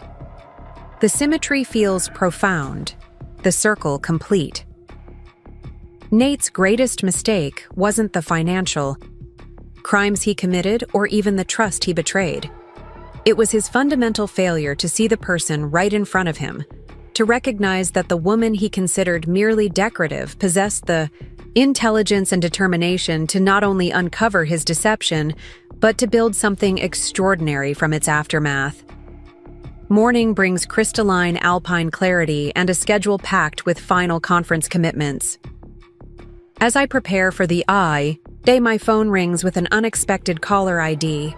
Judge Williams, now retired from the bench but serving on the Mitchell Institute's Ethics Advisory Board. "Rebecca," she begins without preamble, "I thought you should hear this directly from me." NPR is running a special investigative series on financial rehabilitation. They've chosen Nathan as one of their primary case studies. I pause in the act of selecting earrings, processing this information. Did he agree to participate? Apparently so, Judge Williams confirms. The focus is on his ethics curriculum and its impact on recidivism rates among white-collar offenders. The producer contacted me for background context on his case. I wanted to ensure you weren't blindsided. Thank you for the heads up, I reply, appreciating her consideration. It's been 5 years. Nathan's story is his to tell, as mine is mine. That's a remarkably generous perspective, Judge Williams observes. Not generosity, I correct her gently. Pragmatism. The Mitchell standard has transcended its origins. Its value stands independent of the personal circumstances that inspired its creation. After we disconnect, I complete my preparations for the day's events with practiced efficiency. The final Davos session, a high-level roundtable on implementing ethical frameworks across emerging markets, requires focused attention, yet I find my thoughts drifting periodically to Judge Williams' news. Nate sharing his rehabilitation story publicly represents a significant shift from the private atonement he's pursued since his release. The timing, coinciding with the Mitchell Standard's Nobel nomination and global expansion, seems unlikely to be coincidental. Yet I find myself strangely unbothered by this development. 5 years ago, such public revisiting of our shared history would have felt like an invasion, an unwelcome reopening of carefully closed wounds. Now it registers as merely another data point in the continuing evolution of a narrative that has, long since outgrown its original dimensions. The roundtable concludes successfully, with 15 finance ministers committing to implement Mitchell certification processes within their regulatory frameworks. As I gather my materials, I'm approached by a distinguished African woman whose badge identifies her as the central bank governor of Kenya. "Mrs. Mitchell," she begins warmly, "your keynote resonated deeply with our national experience. We've witnessed how financial betrayal can devastate not just families, but entire communities. I believe your methodology could be adapted to address some of our specific challenges with corruption in development funding. I'd be very interested in exploring that application," I reply, genuinely intrigued by this potential expansion of the Mitchell framework. The Institute has been developing protocols for adapting our standards to diverse cultural and economic contexts. "Perhaps you would consider visiting Nairobi to consult directly," she suggests. "We're hosting an African Union Summit on financial governance next quarter." I agree to explore the possibility, mentally adding it to the growing list of international implementation opportunities.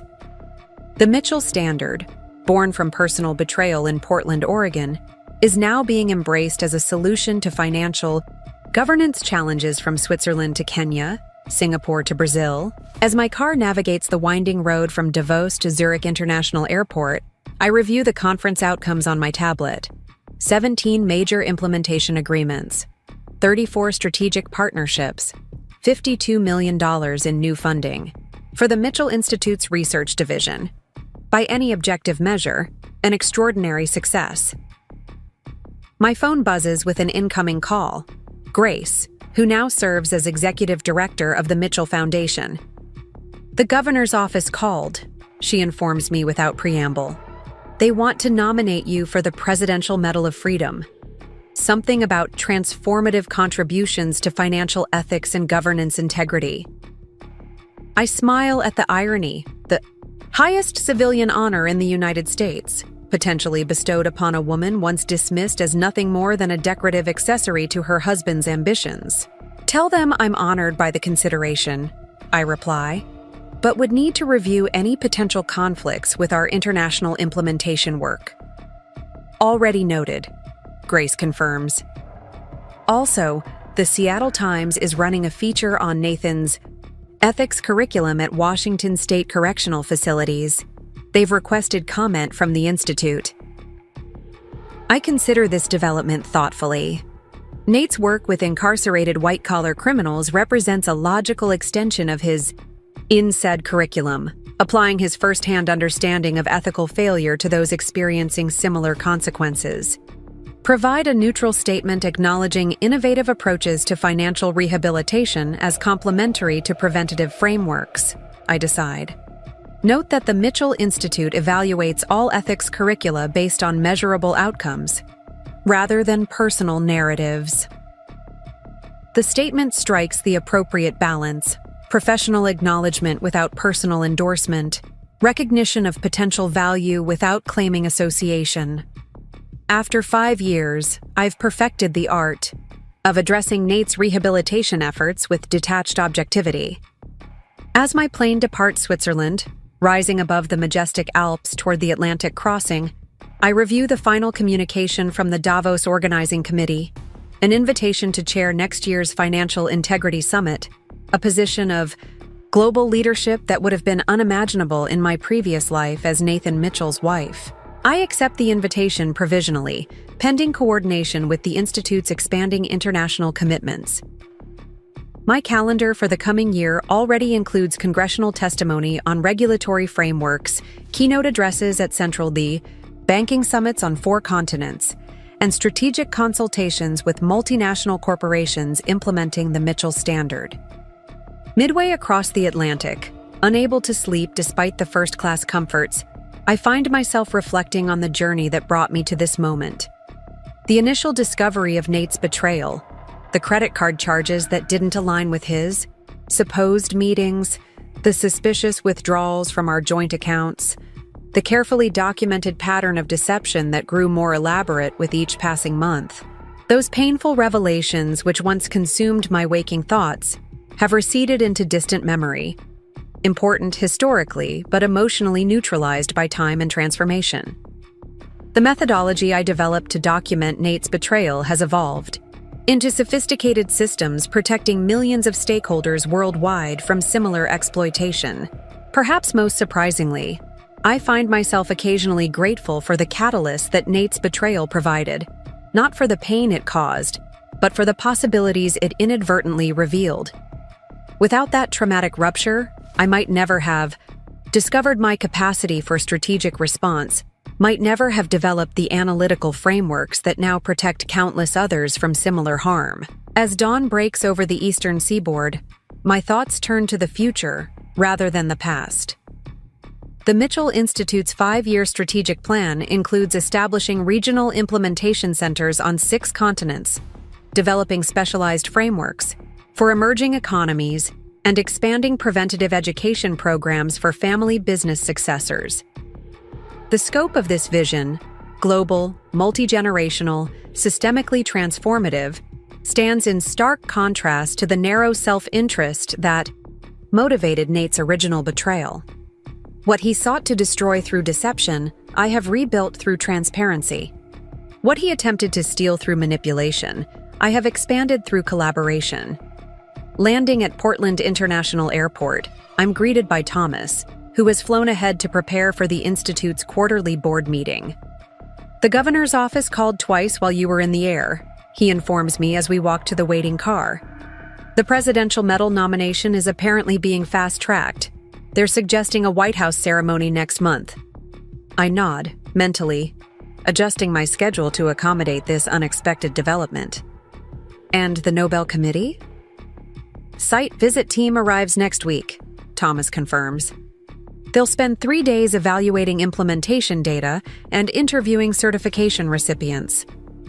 The car navigates smoothly through Portland's familiar streets, past the downtown financial district where the Mitchell scandal first erupted, past the courthouse where Nate's case was adjudicated, past the luxury condos where I once played the role of unsuspecting wife while methodically documenting his betrayal. These landmarks, which once carried such emotional charge, now register as merely geographic waypoints in a journey that has expanded far beyond its origin point. The Mitchell name, which Nate nearly destroyed through his selfish choices, now represents a global standard for integrity, a transformation that contains its own perfect justice.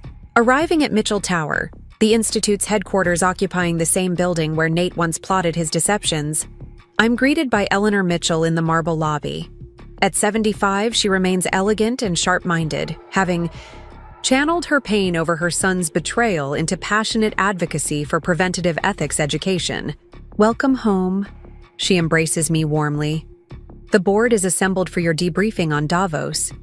Bill insisted on attending despite his doctor's reservations. I smile, touched by my father-in-law's continued commitment despite his advancing age and health challenges. At 85, Bill Mitchell has lived to see his family's name not only rehabilitated, but elevated beyond anything he might have imagined, transformed from regional success story to global governance standard.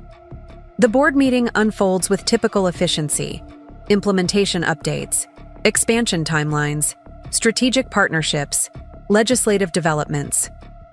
What began as an emergency response to family crisis has evolved into a sophisticated organization with global reach and multinational impact.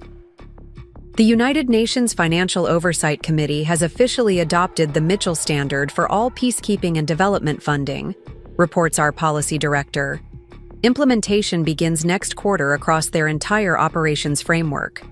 I nod approvingly, making a note to ensure our specialized adaptation team is properly resourced for this substantial undertaking. The Mitchell methodology, born from personal betrayal in Portland, Oregon, will now help protect humanitarian aid disbursements in conflict zones worldwide.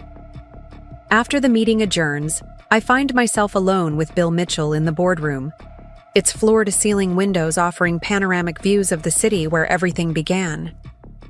Despite his physical frailty, his mind remains razor-sharp, his business instincts uncanny.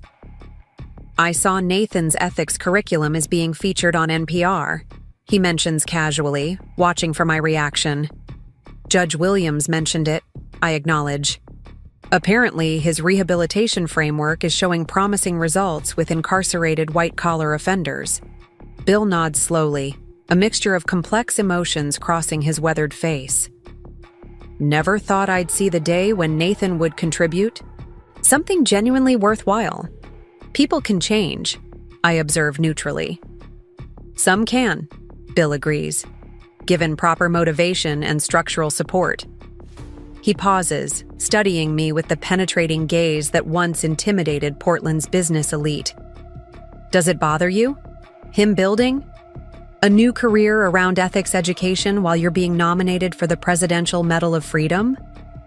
I consider the question thoughtfully, appreciating Bill's characteristic directness. 5 years ago, it might have. Now it seems appropriate. Nathan learning from his failures while I build upon my response to them. There's a certain balance in that outcome. Bill smiles, reaching over to pat my hand with affection that has deepened over our years of rebuilding his family's legacy together. Edward would have chosen you from the beginning, you know. My grandfather had an unerring instinct for character. The mention of the Mitchell family patriarch, whose original business plan I discovered and preserved after Nate's betrayal, touches me unexpectedly. I like to think we've honored his vision. Exceeded it, Bill corrects firmly. Edward built a family business. You've created a global standard. What he attempted to steal through manipulation, I have expanded through collaboration. Landing at Portland International Airport, I'm greeted by Thomas, who has flown ahead to prepare for the Institute's quarterly board meeting. The governor's office called twice while you were in the air, he informs me as we walk to the waiting car. The presidential medal nomination is apparently being fast-tracked. They're suggesting a White House ceremony next month. I nod, mentally, adjusting my schedule to accommodate this unexpected development. And the Nobel Committee? Site visit team arrives next week, Thomas confirms. They'll spend 3 days evaluating implementation data and interviewing certification recipients. The car navigates smoothly through Portland's familiar streets, past the downtown financial district where the Mitchell scandal first erupted, past the courthouse where Nate's case was adjudicated, past the luxury condos where I once played the role of unsuspecting wife while methodically documenting his betrayal. These landmarks, which once carried such emotional charge, now register as merely geographic waypoints in a journey that has expanded far beyond its origin point. The Mitchell name, which Nate nearly destroyed through his selfish choices, now represents a global standard for integrity, a transformation that contains its own perfect justice. Arriving at Mitchell Tower, the Institute's headquarters occupying the same building where Nate once plotted his deceptions, I'm greeted by Eleanor Mitchell in the marble lobby. At 75, she remains elegant and sharp-minded, having channeled her pain over her son's betrayal into passionate advocacy for preventative ethics education. "Welcome home," she embraces me warmly. "The board is assembled for your debriefing on Davos." Bill insisted on attending despite his doctor's reservations. I smile, touched by my father-in-law's continued commitment despite his advancing age and health challenges. At 85, Bill Mitchell has lived to see his family's name not only rehabilitated, but elevated beyond anything he might have imagined. Transformed from regional success story to global governance standard. The board meeting unfolds with typical efficiency: implementation updates, expansion timelines, strategic partnerships, legislative developments. What began as an emergency response to family crisis has evolved into a sophisticated organization with global reach and multinational impact. The United Nations Financial Oversight Committee has officially adopted the Mitchell Standard for all peacekeeping and development funding, reports our policy director. Implementation begins next quarter across their entire operations framework. I nod approvingly, making a note to ensure our specialized adaptation team is properly resourced for this substantial undertaking. The Mitchell methodology, born from personal betrayal in Portland, Oregon, will now help protect humanitarian aid disbursements in conflict zones worldwide. After the meeting adjourns, I find myself alone with Bill Mitchell in the boardroom, its floor-to-ceiling windows offering panoramic views of the city where everything began. Despite his physical frailty, his mind remains razor-sharp, his business instincts uncanny. I saw Nathan's ethics curriculum is being featured on NPR, he mentions casually, watching for my reaction. Judge Williams mentioned it, I acknowledge. Apparently, his rehabilitation framework is showing promising results with incarcerated white-collar offenders. Bill nods slowly, a mixture of complex emotions crossing his weathered face. Never thought I'd see the day when Nathan would contribute. Something genuinely worthwhile. People can change, I observe neutrally. Some can, Bill agrees, given proper motivation and structural support. He pauses, studying me with the penetrating gaze that once intimidated Portland's business elite. Does it bother you, him building a new career around ethics education while you're being nominated for the Presidential Medal of Freedom? I consider the question thoughtfully, appreciating Bill's characteristic directness. 5 years ago it might have. Now it seems appropriate. Nathan learning from his failures while I build upon my response to them. There's a certain balance in that outcome. Bill smiles, reaching over to pat my hand with affection that has deepened over our years of rebuilding his family's legacy together. Edward would have chosen you from the beginning, you know. My grandfather had an unerring instinct for character. The mention of the Mitchell family patriarch, whose original business plan I discovered and preserved after Nate's betrayal, touches me unexpectedly. I like to think we've honored his vision. Exceeded it, Bill corrects firmly. Edward built a family business. You've created a global standard. As evening settles over Portland, I return to my penthouse overlooking the Willamette River. The space bears little resemblance to the home I once shared with Nate, redesigned completely after his downfall, erasing physical reminders while preserving the lessons learned. The Mitchell Institute's expansion plans spread across my dining table, architectural renderings of international headquarters in London, Singapore, Nairobi, and São Paulo. What began as one woman's effort to protect a single-family business has evolved into a global movement reshaping financial governance on 6 continents. My phone chimes with a notification, a press release announcing the finalists for the Nobel Memorial Prize in Economic Sciences. The Mitchell Standard for Financial Integrity is among the 3 finalists, alongside groundbreaking work in algorithmic market stabilization and sustainable development economics. I smile, recognizing the profound irony. Nathan Mitchell's greatest ambition had been financial domination through deception. My response to his betrayal might earn the world's highest recognition for contributions to economic integrity. Sometimes the universe offers perfect symmetry if we have the patience to wait for it. As night falls over Portland, I stand at my window watching the city lights reflect on the river below. In this peaceful moment, I recognize the unexpected gift hidden within Nate's betrayal, the catalyst that transformed me from the woman he underestimated into the visionary who would protect countless others from similar harm. The path from betrayal to rebuilding, from devastation to creation, from reactive protection to proactive transformation, this journey has shaped not just my life, but the lives of millions who will benefit from systems designed to promote integrity rather than exploit vulnerability. In the end, Nate's most significant contribution to the world wasn't his crimes, but the response they inspired. A comprehensive framework that will guide financial governance long after both our names are forgotten. There's a certain justice in that symmetry, a balance that feels right as I turn from the window toward tomorrow's possibilities. Sometimes the quietest person in the room isn't silent from ignorance, but from observation. Sometimes the most underestimated individual proves to be the most transformative. And sometimes, a betrayal intended to diminish becomes the catalyst for extraordinary growth that benefits not just the one betrayed, but countless others who will never know the personal pain that sparked such powerful protection. Up next, you've got 2 more standout stories right on your screen. If this one hit the mark, you won't want to pass these up. Just click and check them out.